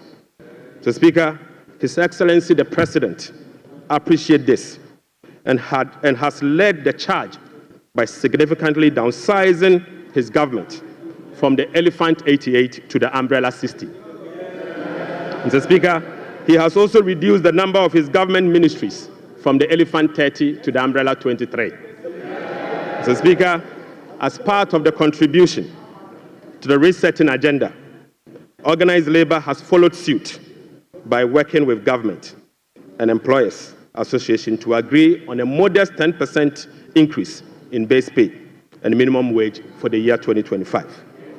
Right Honorable Speaker, on behalf of His Excellency the President, I would like to express my profound gratitude to organized labor and employers. Mr. Speaker, ordinary Ghanaians have also sacrificed by enduring the negative impact of severe currency depreciation since 2022. Hyperinflation, high food inflation, principal and interest haircut, soaring interest rates, among others.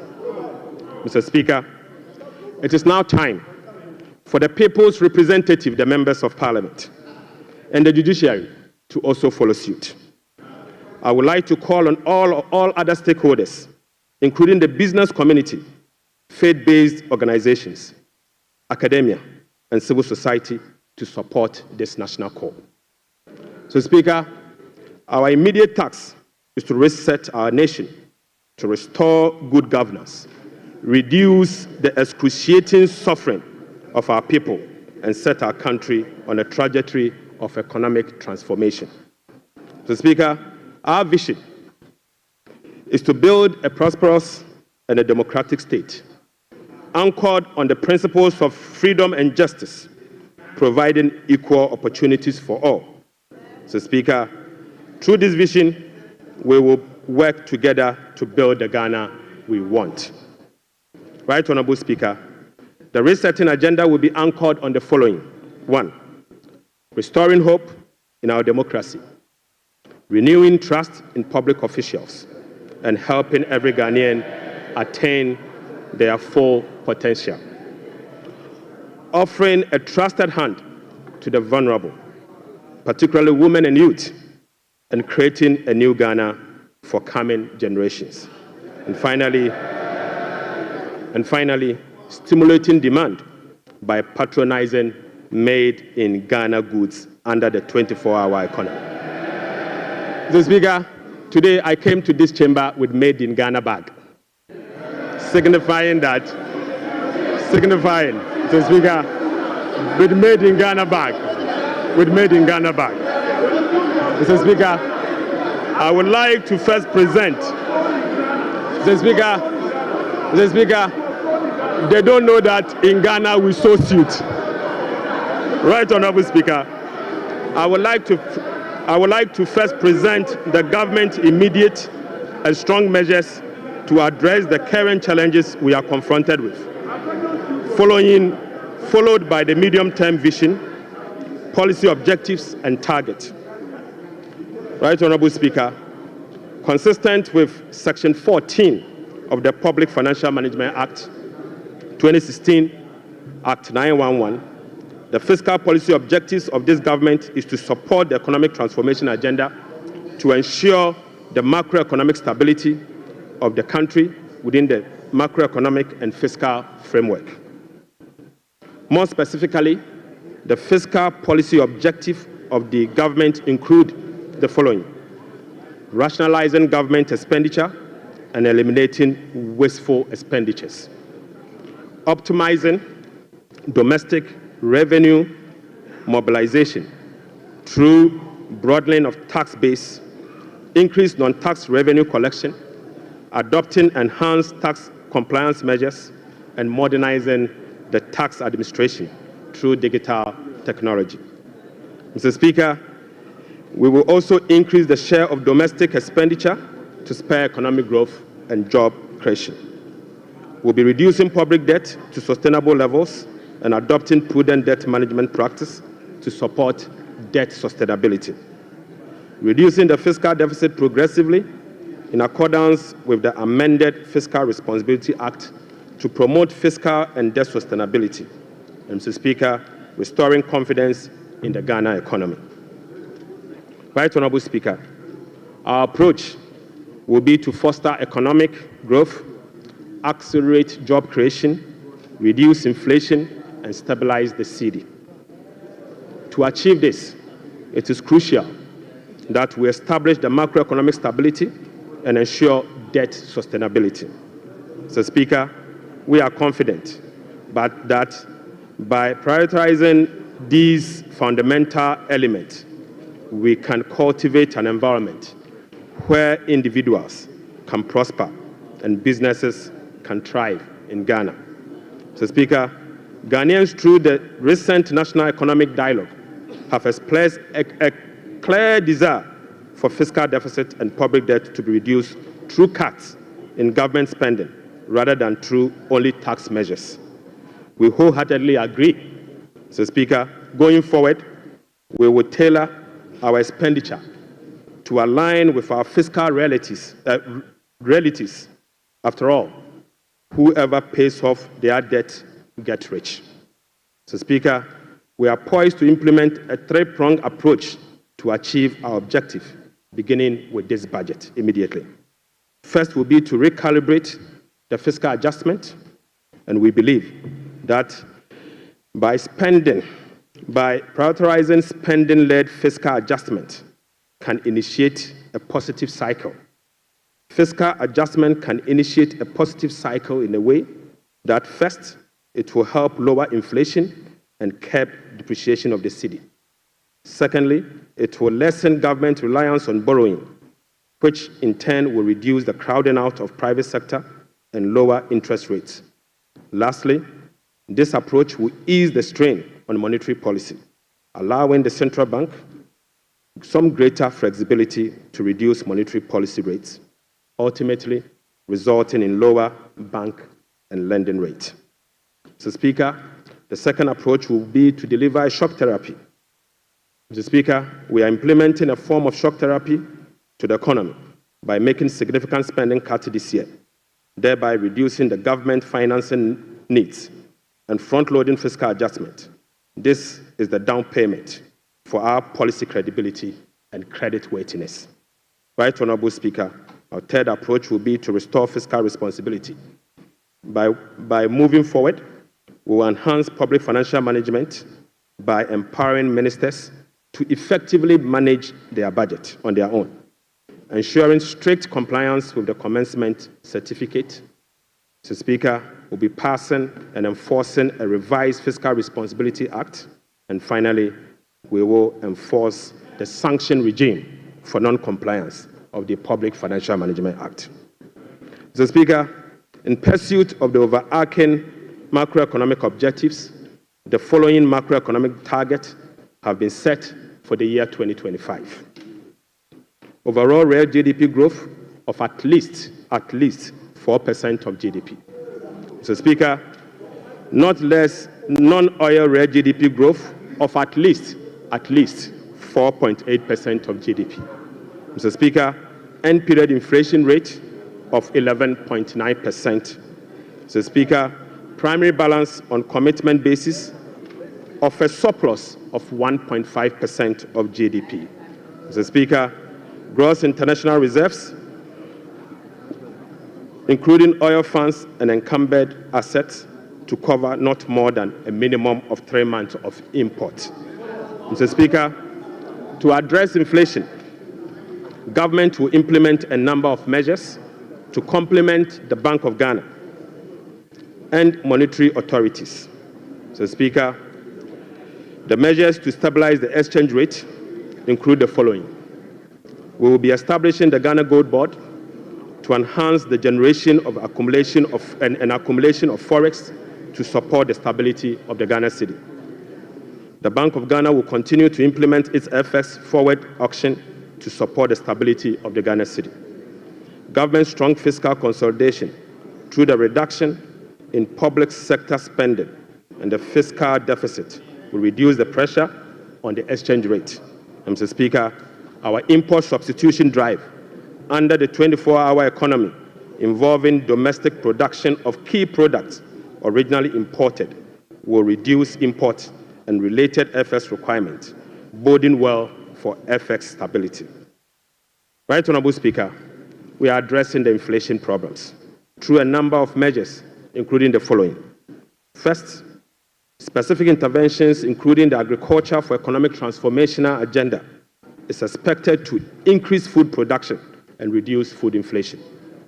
Government will implement policies that target items with large weight in the CPI basket, such as transportation and utility, to reduce their prices.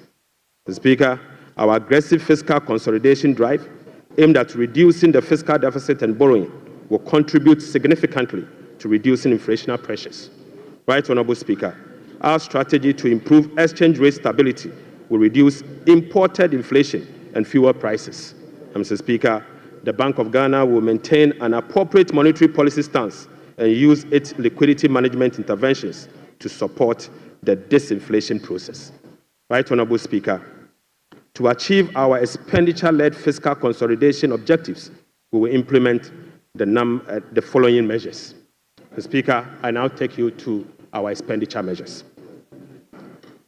Mr. Speaker, the following expenditure measures will be implemented in 2025 and the medium term to support fiscal consolidation agenda.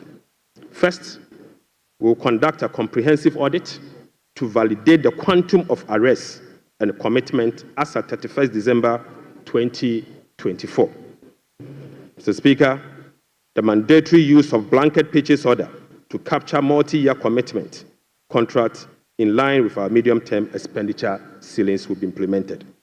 We will amend the Public Procurement Act to provide for an independent value for money office to scrutinize government procurement. Mr. Speaker, we will also work with Parliament to amend the Public Procurement Act to make commencement certificate and budgetary provision a prerequisite for all procurement that will be paid by the central government. Mr. Speaker, we will fully integrate GANEPS and GIFMIS to ensure that only MDA's projects and purchase orders that have approved budget and allotment can obtain procurement approvals. Mr. Speaker, we will operationalize the compliance desk at the Ministry of Finance to monitor reports on commitment and arrest accumulation. Mr. Speaker, aside that, we will publish a PFM league table for compliance purposes. We will strictly enforce sanctions under the sections 96 to 98 of the Public Financial Management Act for breaches of the PFM Act, specifically those that relate to arrest accumulation and commitment control. Right, Honorable Speaker, we will cut waste, and we will cut it very deep. Mr. Speaker, in this regard, we have selected expenditure items including the Ghana Cares, the USTAT, One District, One Factory for complete elimination. Mr. Speaker, we will reassign the functions of development authorities such as Coastal Development Authority, the Northern Development Authority, the Middle Belt Development Authority to the district assemblies and do away with the development authorities. So, Speaker, we will amend the Petroleum Revenue Management Act to allocate all ABFA resources for infrastructure use, not for goods and services, but for infrastructure use. So, Speaker, the National Health Insurance will receive full allocation under the earmark funds capping and realignment act. So, Speaker, the road fund will receive full allocation under the earmark fund and capping and realignment act. So, Speaker, JNPC share of net carried and participating interest from 30, we will reduce the JNPC share of net carried and participating interest from 30% to 15%, and fully restore transfers to GMPC under the earmark fund and capping alignment act.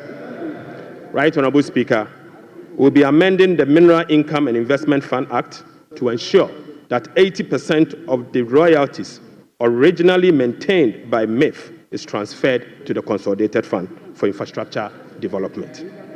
Right, Honorable Speaker, we will strengthen social protection through the implementation of new interventions such as the no academic fee policy for all first-year students in public tertiary institutions under the No Fee Stress Initiative. The Speaker, it also includes the free tertiary education for persons with disability, free primary health care, the Ghana Medical Trust Care, otherwise known as Mahama Care, and free sanitary pads for schoolgirls. Mr. Speaker, to address the energy sector challenges, including reducing the quantum of large energy sector shortfalls, the following energy sector recovery program interventions will be implemented this year. First, Mr. Speaker, ECG and NEDCO will implement a number of measures, including metering and implementation of private sector participation. Mr. Speaker, we'll also implement the liquid fuel to gas swap through an increase in N-gas supply from 60 MMSC per day to 100 MMSC to take advantage of cheaper gas prices and others. Mr. Speaker, we will complete the IPP capacity renegotiation to generate some savings through negotiated lower fixed capacity charges and variable O&M charges. Mr. Speaker, as agreed with the IMF by the previous administration, we will implement the following ESRP measures to achieve the structural benchmark of the IMF program. Mr. Speaker, PURC will continue to implement the quarterly tariff adjustment to reflect changes in inflation, exchange rate, and generation mix. Mr. Speaker, PURC will also undertake a major tariff adjustment, which will be due in fourth quarter of 2025, to reflect capacity charges additional liquid fuel usage, and additional capex. The weighted average cost of gas will be increased from the current $7.80 per MMBTU to $8.45 to reflect the increased prices of natural gas as well as the changes in the supply mix. Mr. Speaker, the subsidy on weighted average cost of gas granted to some ceramic companies through the discounted industrial development tariff will be reversed. Mr. Speaker, I now take you to the revenue measures. Mr. Speaker, in proposing some revenue measures to achieve the 2025 fiscal target for your consideration, I'll first take you to the IMF requirement. Mr. Speaker, this measure is inconsistent with our commitment under the IMF-supported program to observe a non-oil tax revenue effort of 0.6% point of GDP annually as part of the measures to improve domestic revenue mobilization and achieve our debt sustainability target over the medium term.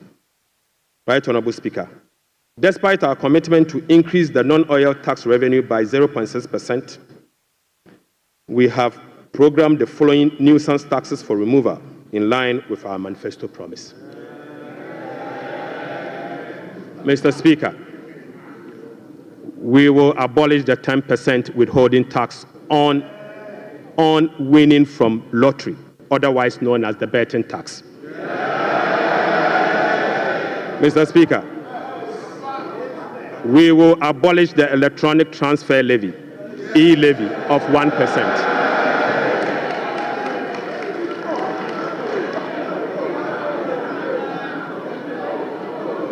Mr.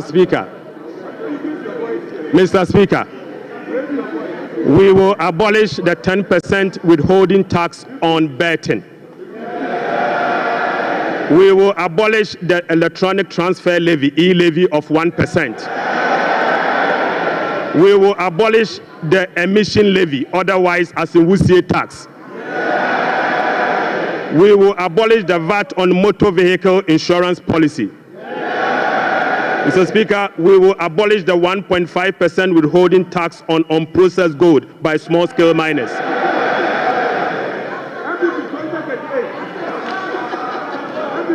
Mr. Speaker, the removal of these taxes will ease the burden on households and improve their disposable income.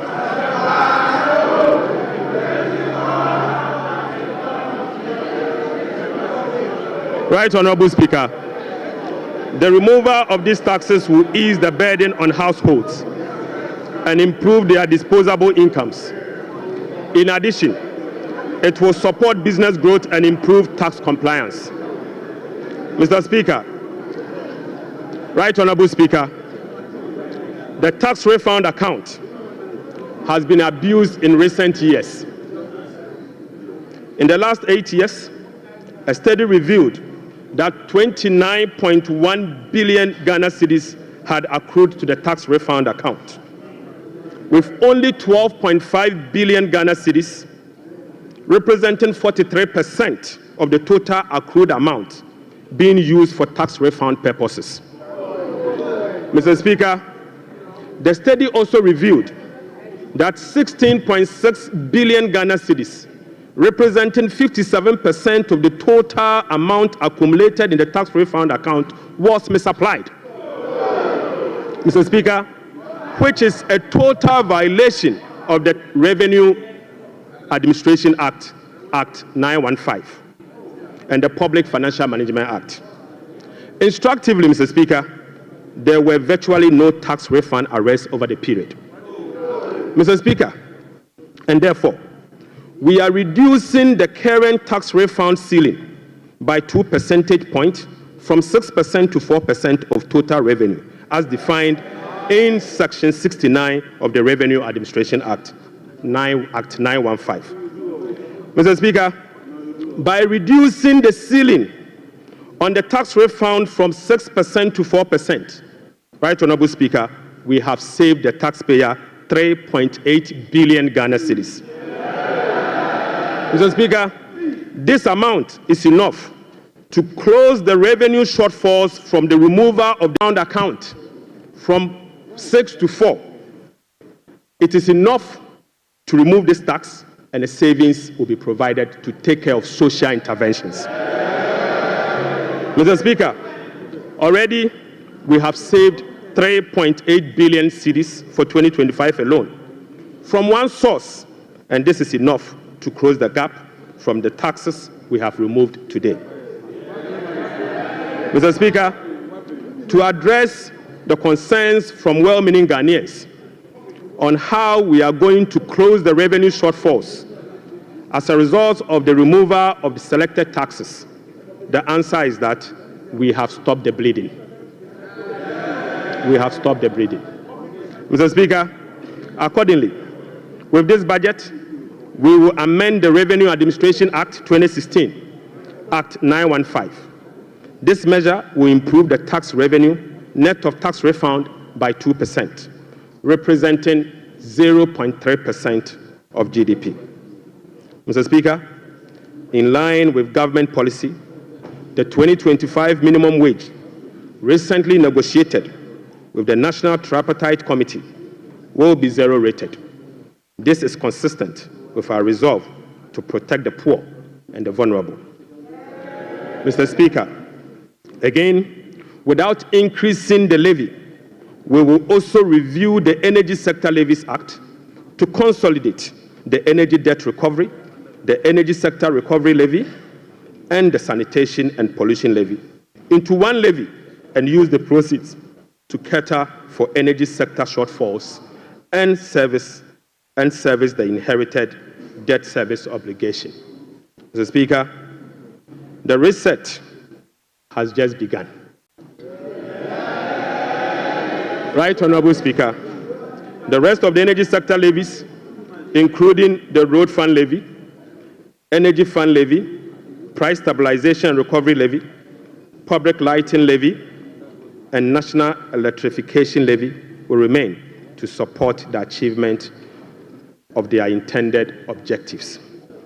Right, Honorable Speaker, Ghana has not sufficiently capitalized on the benefits of its extractive sector to generate revenue to support development and diversification. We have failed to leverage our natural wealth by capturing its rent and channeling it towards productive infrastructure and human capital.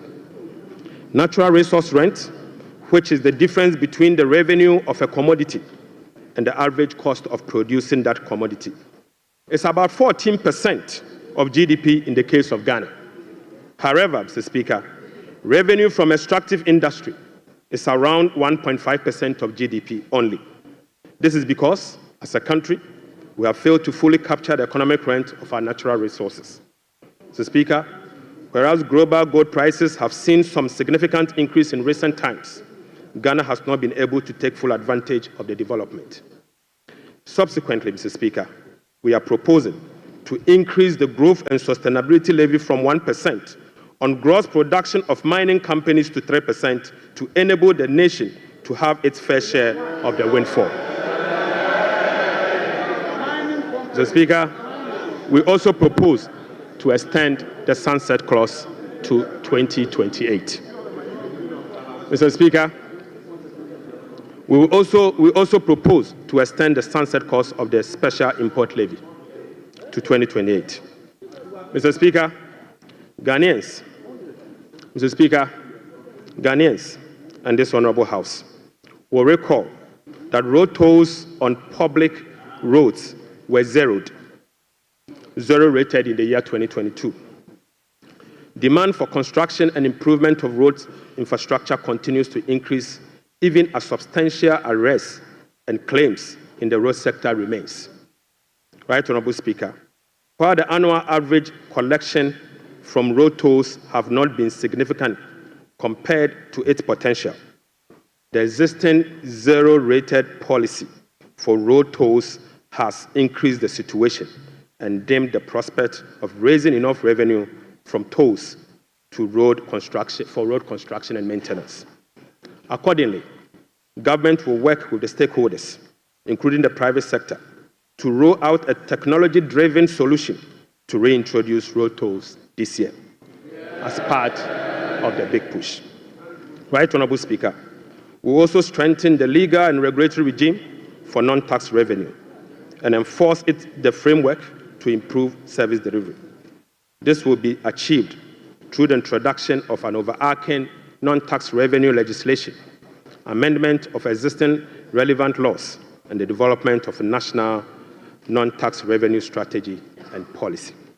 Mr. Speaker, as part of the reforms to improve other non-tax revenue streams, government will explore the operationalization of a regulatory framework for collection, management, and reporting of property rates consistent with our medium-term revenue strategy 2024 to 2027 and the Local Government Act.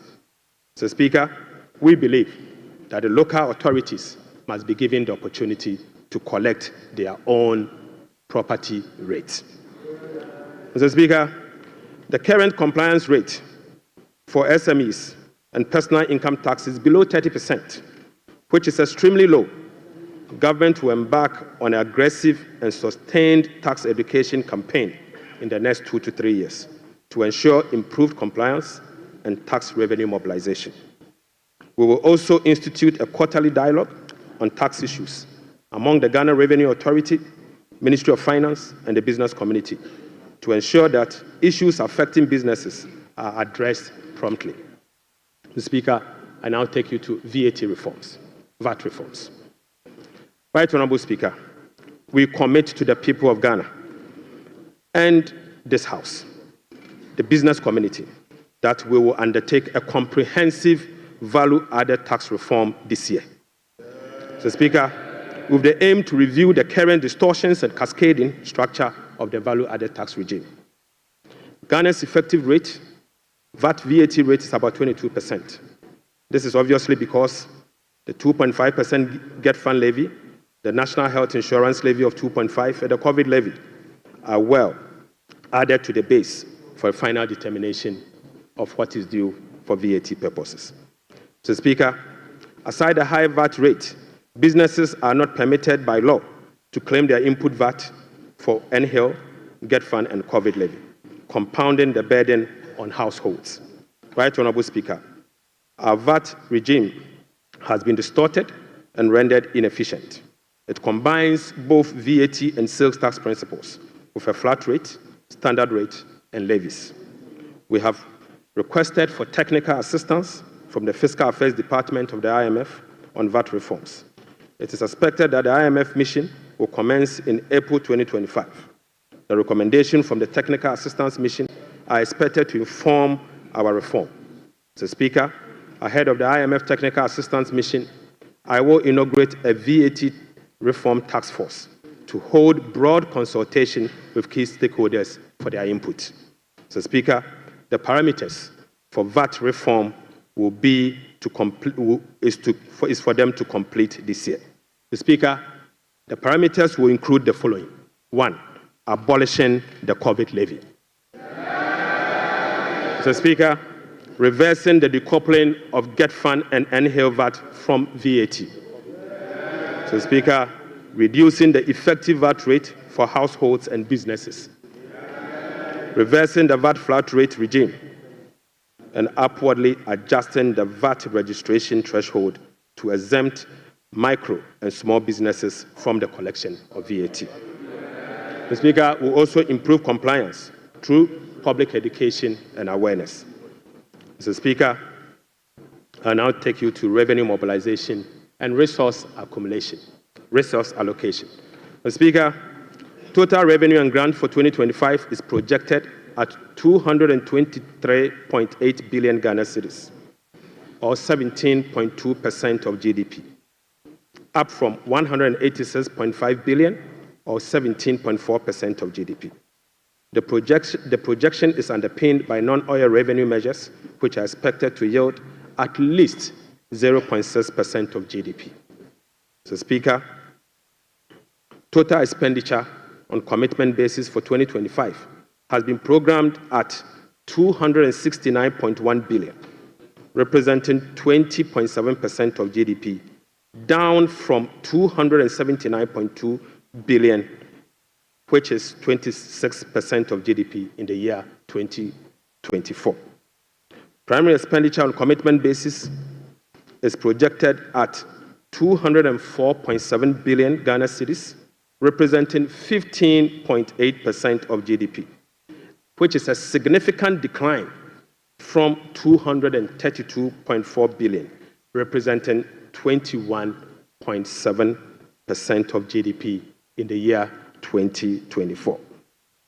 Mr. Speaker, based on the resource allocation from 2025 fiscal year, the total appropriations for the year ending 31st December 2025 is 290,971,212,435 billion Ghana cedis. Mr. Speaker, budget financing. Right Honorable Speaker, based on the estimate for total revenue and grant and total expenditure, the projected overall balance on commitment basis is a deficit of 43.8 billion Ghana cedis, equivalent to 3.1% of GDP. The corresponding primary balance on commitment basis is a surplus of 20.3 billion Ghana cedis, equivalent to 1.5% of GDP. On cash basis, Mr. Speaker, overall balance is a deficit of 56.9 billion Ghana cedis, equivalent to 4.1% of GDP. The corresponding primary balance on cash basis is again a surplus of 7.3 billion, equivalent to 0.5% of GDP. Right Honorable Speaker, the cash deficit of 56.9 billion is expected to be financed from both foreign and domestic sources. The total foreign net financing will amount to 21.4 billion Ghana cedis. Foreign financing will include a provision for financing from IMF ECF program disbursed of 720 billion Ghana cedis and the World Bank Development Policy operations of 600 million Ghana cedis.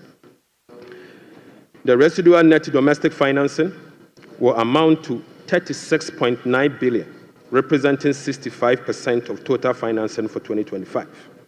This is expected to be sourced from the issuance of debt at the short end of the domestic market and opening of the domestic market. Mr. Speaker, the government will take steps to reopen the domestic bond market to extend the maturity profile. The reopening will be executed cautiously to establish large-size benchmark bonds that will enhance market liquidity. Right Honorable Speaker, further is to reduce the risk on debt portfolio of government, and we will build cash buffers to support effective implementation of the liability management strategy.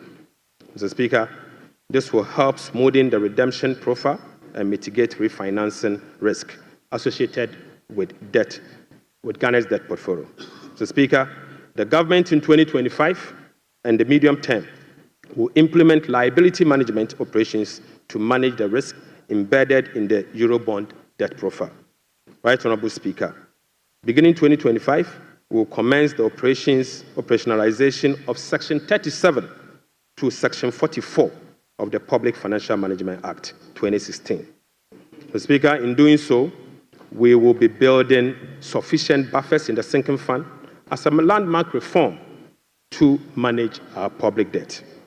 Right Honorable Speaker, I'm pleased to report to the House that following our proactive fiscal management strategy,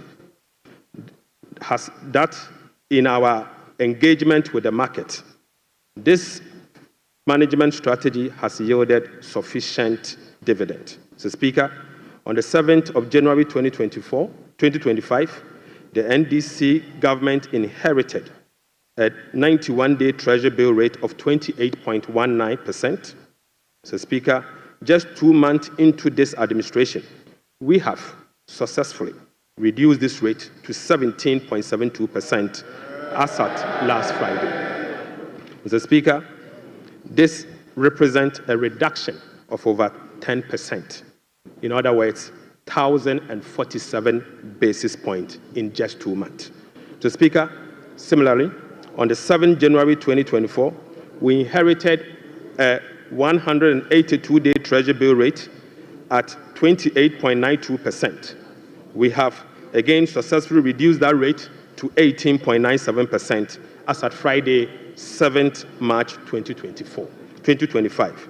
This represents a reduction of 995 basis points in only 2 months. The Speaker, again, on the 7th of January 2025, we inherited a 364-day Treasury bill rate of 30.15%. We have successfully reduced this rate to 19.93% as at Friday, 7th March 2025. Mr. Speaker, this represents a reduction of 1,022 basis points in just 2 months. Mr. Speaker, on average, rates have fallen by over 1,000 basis points, signifying a strong investor confidence, crowding in the private sector, reducing the cost of doing business, and overall acceptance of economic policies of President John Dramani Mahama, ultimately laying the groundwork for sustained macroeconomic stability. It has been done already. Mr. Speaker, Right Honourable Speaker, the key policy intervention to support economic transformation and job creation agenda include the following. Mr. Speaker, the 24-hour economy aimed at stimulating economic growth by creating an enabling environment for businesses and institutions to operate 24/7 in 3 shifts of 8 hours each to boost production, promote productivity, and generate well-paying jobs. We will be presenting the policy to Parliament in due course for consideration. Accordingly, Mr. Speaker, the Labour Act, the GIPC Act, and other enabling legislations will be reviewed to support the 24-hour economy policy. Right Honourable Speaker, we'll roll out the implementation of the $10 billion Big Push policy for strategic infrastructure development to open up the country and drive sustainable economic growth. Right Honourable Speaker, the Ghana Gold Board will be established in the course of the year and as soon as possible. So, Speaker, we will stabilize the Ghana cedi and provide stability to the macroeconomy. We will implement an economic transformational agenda underpinned by structural reforms anchored on promoting modernized agriculture, agribusiness, and value addition for import substitution, export, and job creation. Mr. Speaker, we will complement monetary policy with fiscal and real sector policies to reduce inflation. Food inflation will be reduced through the implementation of the Agriculture for Economic Transformation agenda, anchored on our 24-hour economy. Right Honourable Speaker, we will undertake key structural reforms to support inclusive economic growth, fiscal and debt sustainability, sound public financial management, efficient public service delivery, and good governance. The Speaker will restructure the Bank of Ghana to strengthen its independence and operationalize its efficiency mandate. The Speaker will ensure that social protection is adequately catered for in the course of the year. We will use government procurement to drive Made in Ghana agenda to promote production and consumption of Made in Ghana goods. Right Honourable Speaker, to demonstrate this agenda, as I said, I came to this House with a presentation of a bag proudly made in Ghana by Horseman. Mr. Speaker, this should be encouraged. Right Honourable Speaker, beginning this year, we will formalize the export of Ghanaian labour to other countries. We will ensure a structured and beneficial system for Ghanaian workers seeking employment abroad and create safer legal pathway for them to work in foreign countries whilst protecting their rights and welfare. Mr. Speaker, this will also reduce illegal migration, prevent worker exploitation, and maximize the economic benefits of remittance and boost foreign exchange earners. Mr. Speaker, I now take you to how these resources will be allocated in the year 2025. Mr. Speaker, we will provide a cedi equivalent of $279 million as a revolving fund for the Ghana Gold Board to be able to purchase and export at least 3 tons of gold per week from small-scale miners.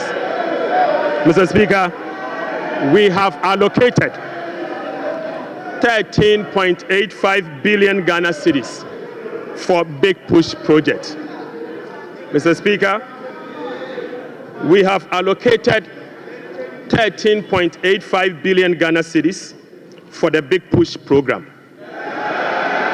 Mr. Speaker, an amount of 499.8 million Ghana cedis has been allocated for the non-academic fee policy for all first-year students in public tertiary institutions under the No Fee Stress initiatives.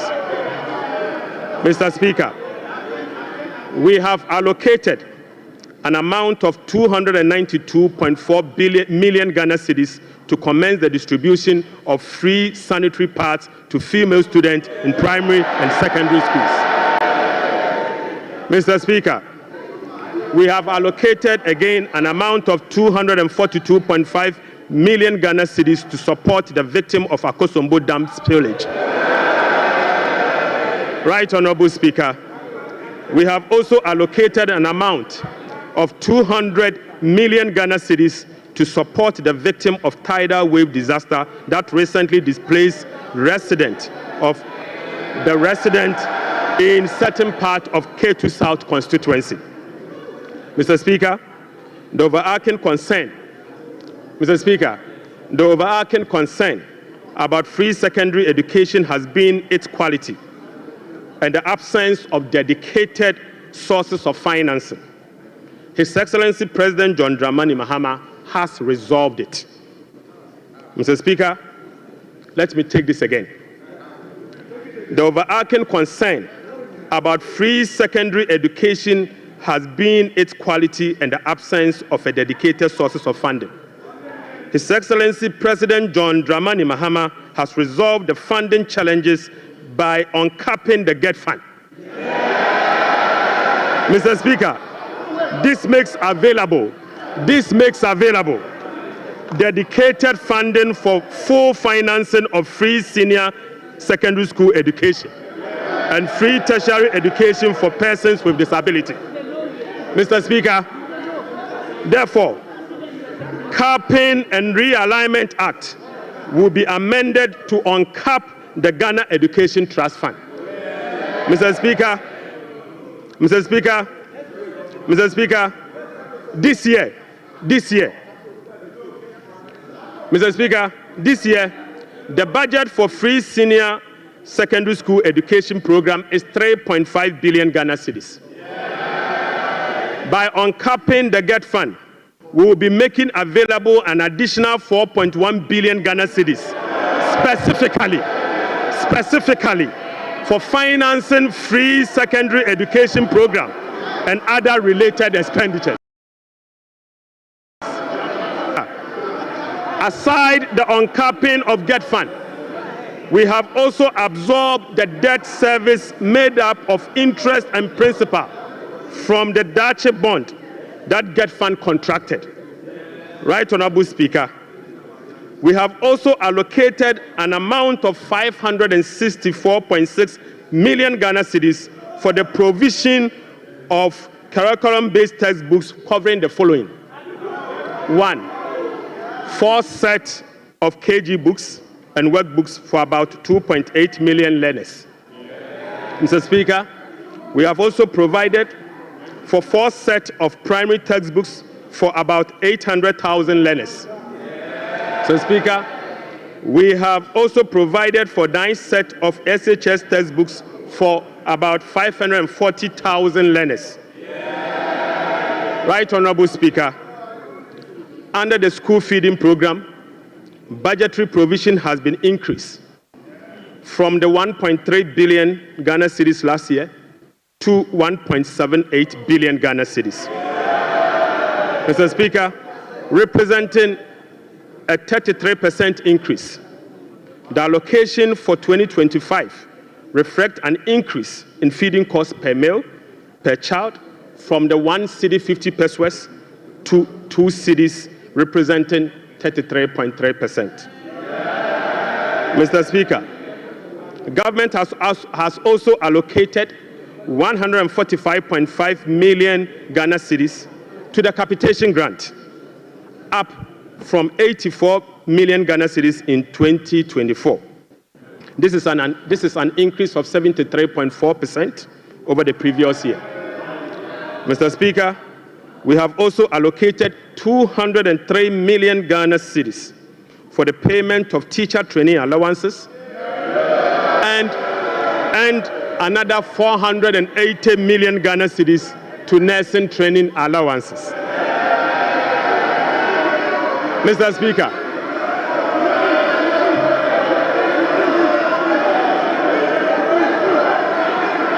Mr. Speaker, we have uncapped the National Health Insurance Levy. Mr. Speaker, we have uncapped the National Health Insurance Levy. An amount of about 10 billion Ghana cedis has been programmed for the National Health Insurance Scheme. And this amount is expected to be used for the following: claim payments, essential medicine, vaccine payment, free primary health care, the Ghana Medical Care Trust, Mr. Speaker, and bridging the USAID financing shortfall. Mr. Speaker, in the year 2025, government will continue to implement reforms and increase budgetary allocation to enhance the implementation of 4 targeted social protection programs, namely National Health Insurance, the LEAP program, the school feeding program, and the capitation grant. Right, Honorable Speaker, under the LEAP program, beneficiaries will be increased from the current 350,000 to 400,000 beginning July 2025. The allocation of 728.8 million Ghana cedis for last year has been increased to 953.5 million Ghana cedis in the year 2025. So, Speaker, we have also uncapped the road fund. An amount of 2.81 billion Ghana cedis has been programmed for the Ghana Road Fund to be used solely for road maintenance. This represents an increase of 155% over the 2024 allocation of 1.1 billion Ghana cedis. 1.1 billion Ghana cedis. Mr. Speaker, we have also allocated an amount of 7.5 billion Ghana cedis to the District Assembly Common Fund. In accordance with our decentralization policy, we propose to Parliament that a minimum of 80% of the funds allocated to the District Assembly Common Fund should be sent directly to the district assemblies to spur economic growth and at the district level to deepen decentralization. Right, Honorable Speaker, I repeat, we have allocated an amount of 7.5 billion Ghana cedis to the district assemblies common fund. Mr. Speaker, in accordance with our decentralization policy and objective, we propose to Parliament that a minimum of 80% of the funds should be sent directly to the district assemblies to spur economic growth at the district level and deepen decentralization. Mr. Speaker, it is worth noting that in a stark contrast to what has happened recently at the District Assembly Common Fund, where only 50% of the released amount are sent to the District Assembly for the purposes of running the assemblies. Mr. Speaker, we have also allocated an amount of 1.5 billion Ghana cedis for Agriculture for Economic Transformation Program, of which Feed Ghana, Ghana Grains Development Project, Vegetable Development Project, and Nkoko Nketenkete are all key components of the program. Right, Honorable Speaker, we have also allocated 51.3 million Ghana cedis as seed fund for the establishment of the Women's Development Bank. Mr. Speaker, we have also allocated 300 million Ghana cedis to the National Apprenticeship Program. Mr. Speaker, I repeat, we have also allocated an amount of 300 million Ghana cedis to the National Apprenticeship Program.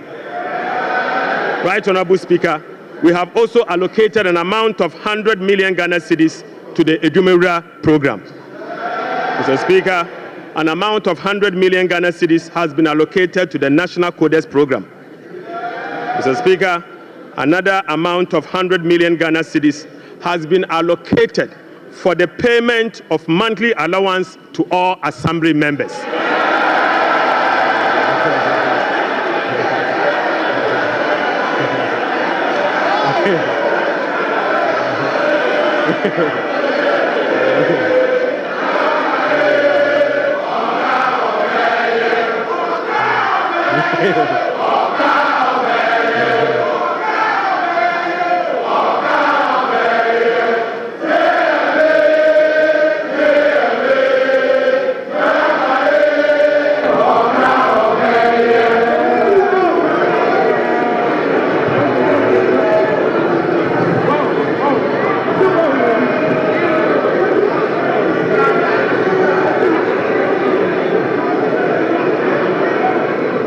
Mr. Speaker, Right Honorable Speaker, sector ministers will be presenting to this House a detailed sectorial performance and outlook, as well as, Mr. Speaker, sector ministers will be presenting to this House a detailed sectorial performance and outlook, as well as sector-specific policy interventions to deal with the challenges of various MDAs. So, Speaker, I want to repeat this. So, Speaker, sector ministers will be presenting to this House a detailed sectorial performance and outlook, as well as specific sector interventions to deal with the challenges of various MDAs. This is indeed a departure from the norm, where ministers of finance present detailed sectorial performance as part of their budget speech. So, Speaker, I believe sector ministers must be made to do so. Right Honorable Speaker, in conclusion. So, Speaker, in conclusion. Mr. Speaker, the state of the economy, as I have presented, does not reflect an economy that has turned the corner. It reflects an economy in severe distress, burdened with debt repayment harms, mismanagement, and lack of accountability. The budget sets Ghana on a path of fiscal responsibility, debt sustainability, macroeconomic stability, and job creation. It is about resetting the economy and restoring hope. Ghanaians reaffirmed their faith in a better future when they actively participated in the National Economic Dialogue on the 3rd and 4th of March 2025. A key outcome of the dialogue was the confirmation that the fundamental problem with our economy is fiscal indiscipline. The NPP administration awarded contracts outside the expenditure framework. They borrowed over and above Ghana's capacity to repay. Mr. Speaker, His Excellency President John Dramani Mahamad's administration will be fiscally disciplined and deliver improved public service to our people in a cost-effective manner. Mr. Speaker, we remain steadfast in meeting the IMF program target while restoring Ghana's creditworthiness. We have achieved a lot in a short time, but this is only the beginning. Our commitment to reform we will not waver on that, Mr. Speaker. We have achieved a lot in this short time, and our commitment to reform will not waver. Those who doubt our resolve should not underestimate the determination of the people of Ghana, who will no longer tolerate ineffective governance. Together, we will navigate these turbulent times and emerge stronger. Mr. Speaker, we are making serious progress. Right, Honorable Speaker, we are making progress. We committed to running a lean, efficient government of 60 ministers. Mr. Speaker, we have delivered. Mr. Speaker, we committed to scrapping the e-levy. We have delivered. Mr. Speaker, we committed to scrapping the Burton tax. We have delivered. Right, Honorable Speaker, we committed to eliminate academic fee for first-year public tertiary students. We have delivered. Mr. Speaker, we committed to providing free tertiary education for all people with disability. We have delivered. Mr. Speaker, we committed to providing dedicated source of funding for free secondary education. We have delivered. Mr. Speaker, we committed to distributing sanitary pads to our schoolgirls. We have delivered. Mr. Speaker, we committed to uncap get. We have delivered. Mr. Speaker, we committed to uncap the national health insurance. We have delivered. Right, Honorable Speaker, we committed to uncap the road fund to maintain our roads. We have delivered. Mr. Speaker, we committed to hold a national forum on education. We have delivered. Right, Honorable Speaker, we committed to hold a national dialogue on the economy. We have delivered. Mr. Speaker, we committed to deliver free primary health care. We have delivered. Mr. Speaker, we committed to deliver Mahama Care Program to finance the treatment of non-communicable disease. Mr. Speaker, we have delivered. Mr. Speaker, we committed to deliver free textbooks to school children. We have delivered. Mr. Speaker, we committed to begin the implementation of $10 million Big Push program. Mr. Speaker, we have delivered. Mr. Speaker, we committed to constitute a review process for our constitution. Mr. Speaker, we are delivering. Mr. Speaker, we committed to build the Ghana we want together. We are delivering. Right, Honorable Speaker, we committed to recover all looted state funds under our Operation Recover All Loot program. We are delivering. Mr. Speaker, we committed to reset Ghana. We are delivering. Right, Honorable Speaker, I call on Parliament, the business community, civil society, investors, and all citizens to support the bold reforms outlined in this budget. Together, Mr. Speaker, we have the power to build a resilient economy that will help us tackle the challenges we face as a country. This budget is a foundation upon which we will build a more resilient and equitable society. Mr. Speaker, this budget is not just about numbers. It is about a blueprint for growth, stability, and opportunity. With unity and determination, we can restore faith in our economy, foster innovation, and uplift every Ghanaian. Mr. Speaker, with unity and determination, I repeat, we can restore faith in our economy, foster innovation, and uplift every Ghanaian. Right, Honorable Speaker, on behalf of His Excellency the President, I invite this House to join hands with us as we work to build the Ghana we want together. Mr. Speaker, I thank you so much. Idebi Keke.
Honorable members.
Honorable members.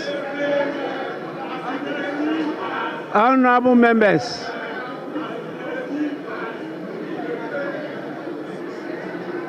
Honorable members.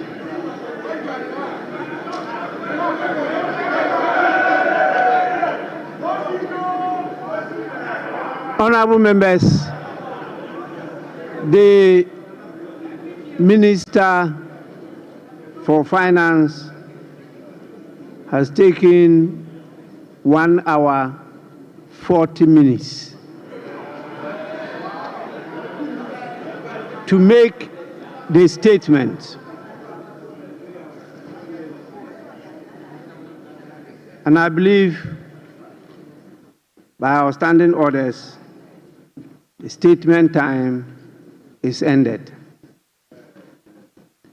We now move on to the commencement of public business. Item 8, presentation of papers. The following papers to be presented. Presentation of papers. The following papers to be presented.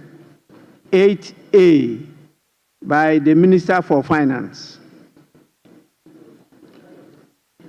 Annual report on the Petroleum Fund for the 2024 fiscal year.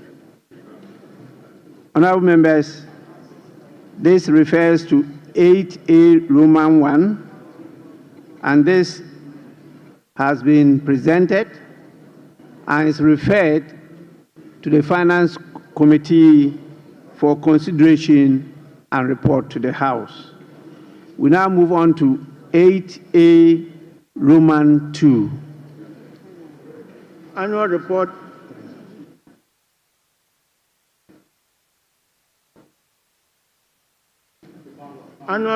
on the collection and utilization of the African Union Import Levy for the 2024 fiscal year. Honorable members, this report is also duly laid and is referred to the Finance Committee for consideration and report to the House. I would now want to hear from the leaders. I saw the minority leader give an indication that he may want to have a word. Yes.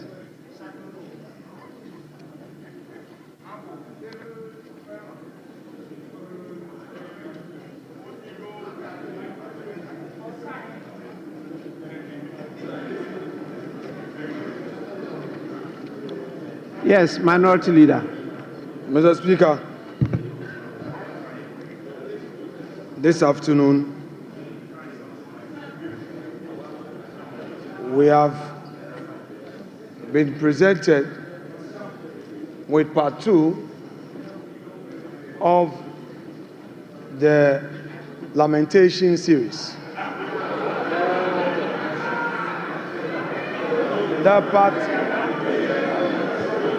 The part 1,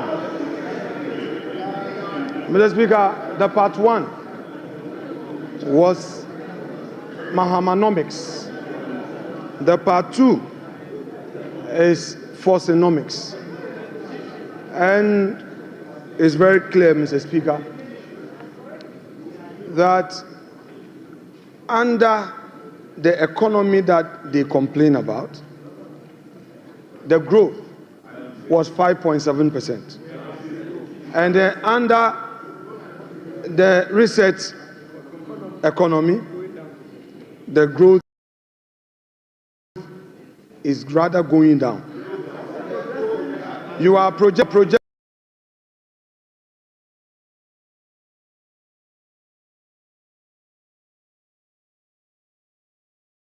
something growth. That is what you are doing. Mr. Speaker, the economy that they complain about left us with 4 months of import cover, and they are projecting under reset 3 months. Mr. Speaker, these are the very people who managed the economy up to 2016 and left us with some IPP debts. Today, they are telling us that they are coming to renegotiate the very disaster they left us. Mr. Speaker, Honorable Minority Leader, Honorable Minority Leader. Mr. Speaker, we are not debating today. We are giving an indication. Honorable Minority Leader, please be guided by Order 91. Mr. Speaker, exactly so. Very, very guided by that. Mr. Speaker, I may read Order 91. Your statement was that you are not debating today. Oh, Mr. Speaker, we are not making comment on it. We are not going to make comment today. 91, Mr. Speaker, when he makes a statement, we are supposed to comment on it. Yes. Yes, so I'm saying that we are not going to engineer the comment today. Because, Mr. Speaker, they are not ready. We are ready, but we think they are not ready. Minority so I'm Leader. only going to give an indication. Mr. Speaker, let the Minority Leader enjoy his bona fides for this minute. Just relax, Mr. Speaker. I only want to draw your attention to the fact that you can only make comments. Very well. And the comments not more than 5 minutes. Mr. Speaker, in commenting on this statement by the Finance Minister, it is clear to all of us in this chamber that today they decided to populate this chamber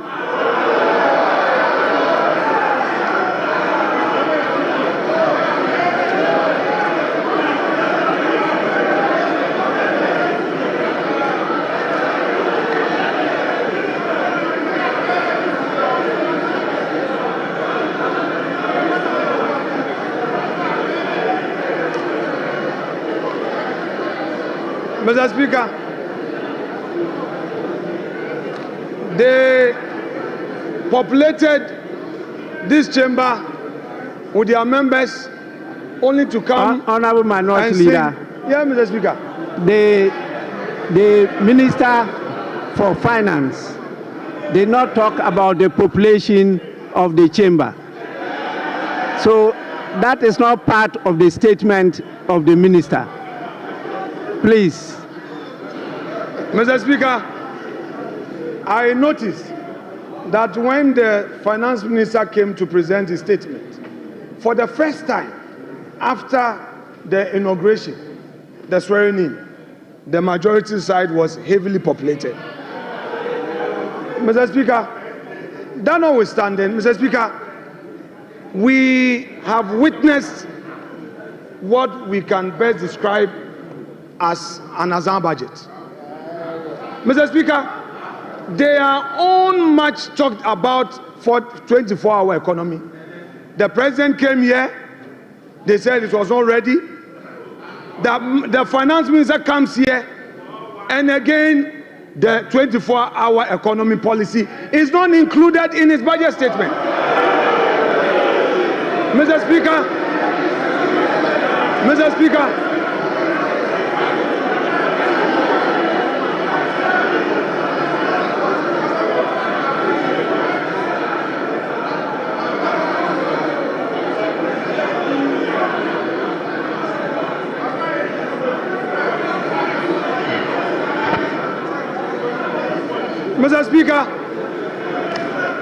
the youth of this country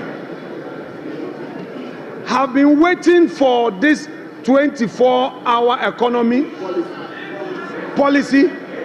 The minister tells us the policy will be brought later. The policy will be brought later. Mr. Speaker, it is clear that all the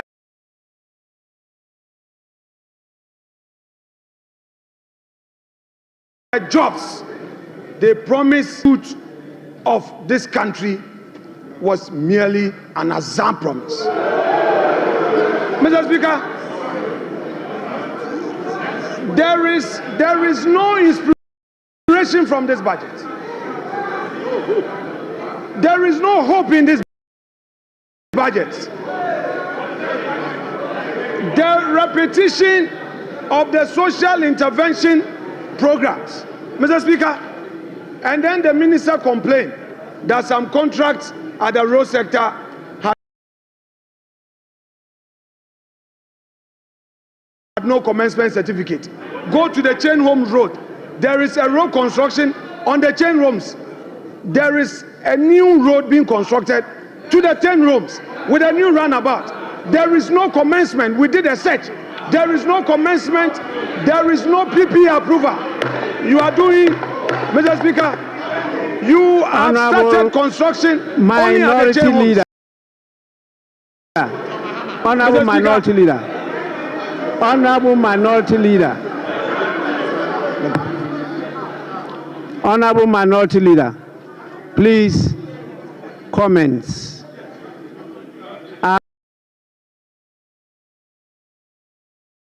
I've given you a privilege. Don't abuse it.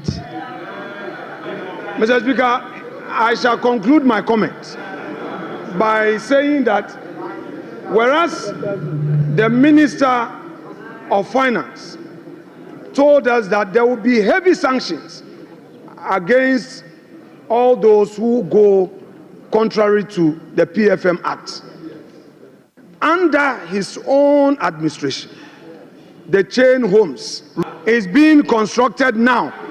A new runabout is being constructed. Meanwhile, there is no commencement certificate. Meanwhile, there is no PP approval.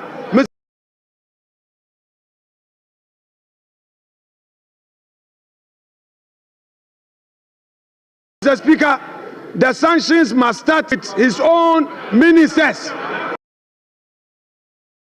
Mr. Speaker, we are ready for our comments.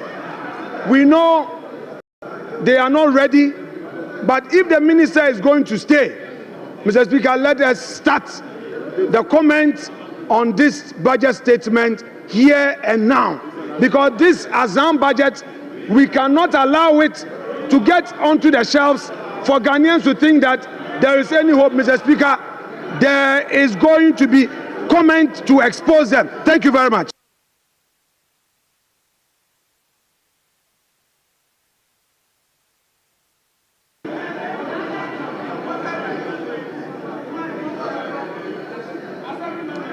Honorable Majority Leader.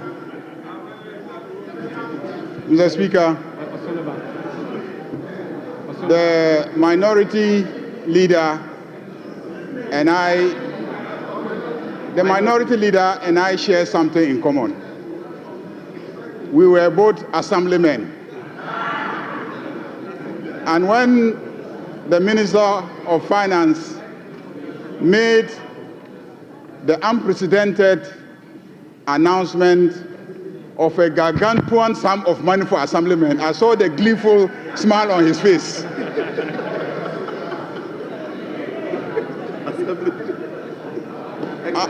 Unfortunately, it will not apply to ex-assemblymen. Mr. Speaker, this clearly is a budget of a government and a party that keeps its promises. Almost every promise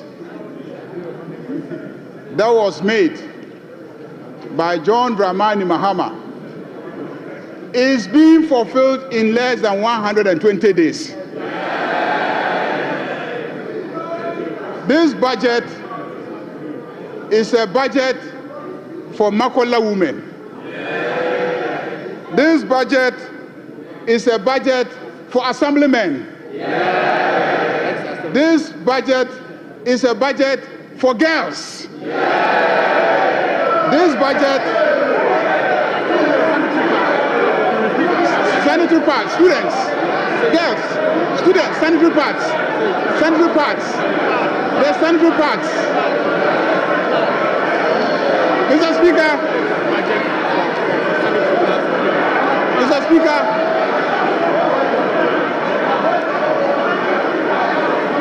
Mr. Speaker,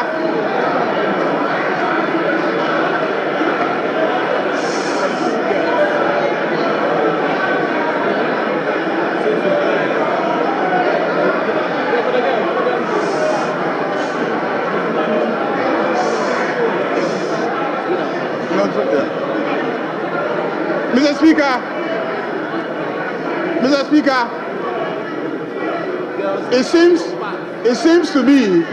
it seems to me that the men on this side have started using sanitary pads.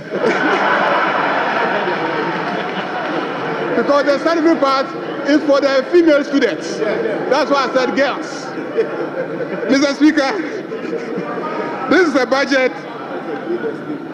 for school children.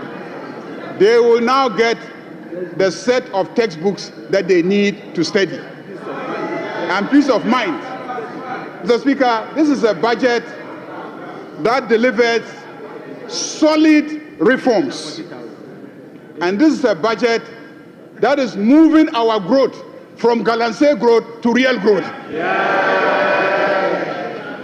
Mr. Speaker, by the time we finish implementing this budget, and by the time we finish implementing the three that will come after this one,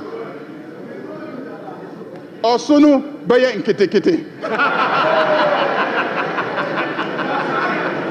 Osunu Baya Nkitikiti. Osunu Nkitikiti.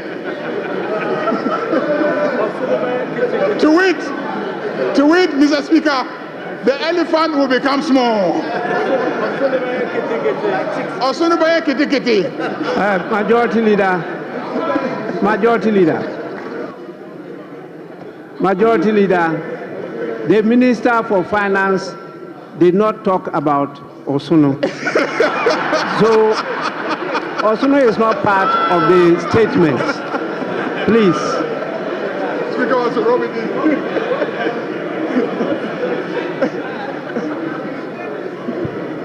Mr. Speaker, on that note, I want to assure my friend, the minority leader, that the road at Chain Homes that is being done is not a new project. It's not a new project. So don't.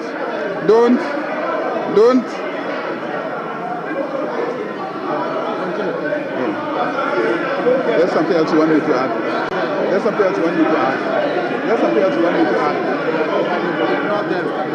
Yeah. Mr.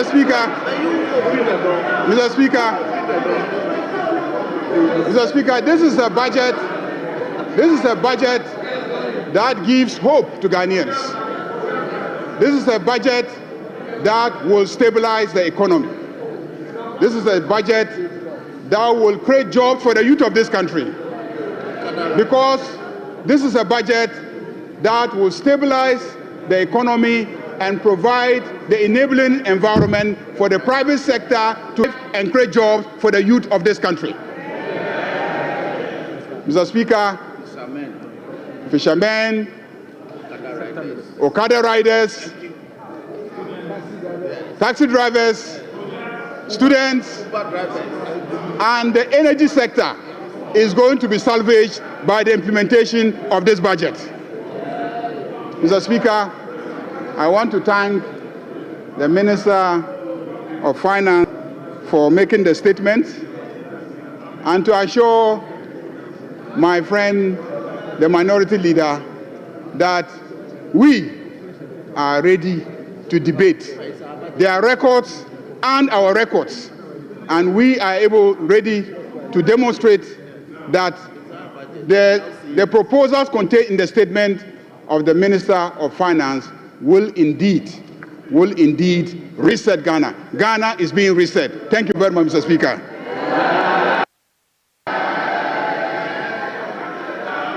Honorable members, as I stated earlier on, this statement is not to be debated. You are to make comments on the statement. And to guide you, we are going to provide a few things for members because it's a transition. We used to debate budgets by making it a motion. Our standing orders from experience guided us to change it to a statement. And so last budget was a statement. And this one too is a statement. So it's a new field. And you need some guidance as to what to do during the course of that. If not, the Speaker will have a hell of trouble managing the House. So what we intend to do is to exhibit at the foyer budget statements since independence. You can go to the foyer and you get the budget statements since independence. We also have soft copies of handouts of budget statements with the pictures of the various ministers of finance.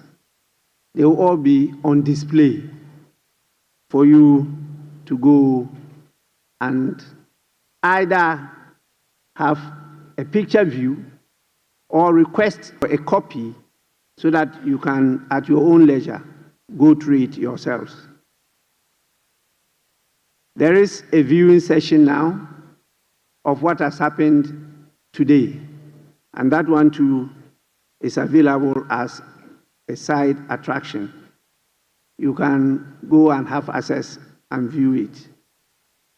We believe that this will assist you, and as we do that, we may focus on some of you, and we particularly want to project the excellent inputs that our ladies make on the floor as part of the affirmative action.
is a reflection of the constitution of this site. It's testimony to the fact that when they are needed, they will be here.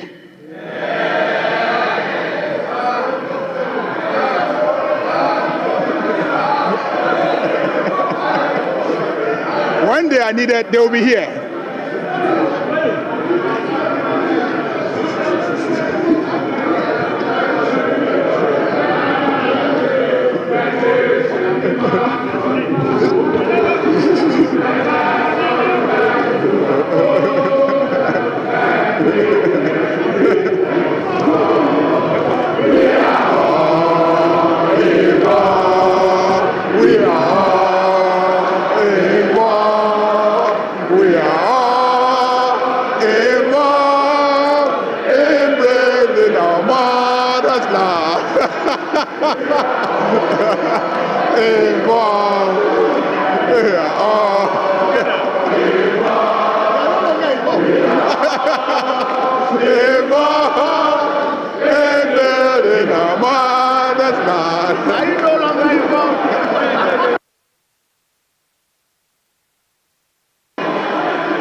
Honorable members, honorable members.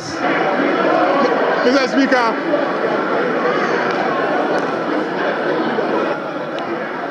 Honorable members, honorable members.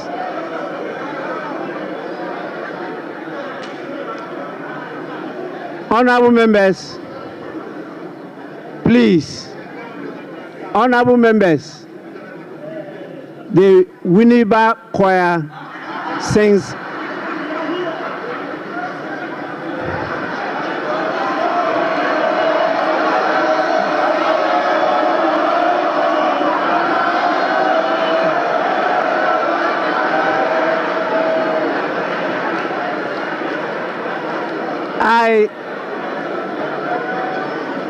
I want to repeat. I want to repeat it. I'm sure you didn't hear what I was trying to say. The Winneba Choir sings better than you all. Majority Leader, you may now go on. Mr. Speaker, it is obvious that the minority have withdrawn from participating in the involvement in the development of this country. They started it and then they got the response. Mr. Speaker, on that note, I second the motion for adjournment.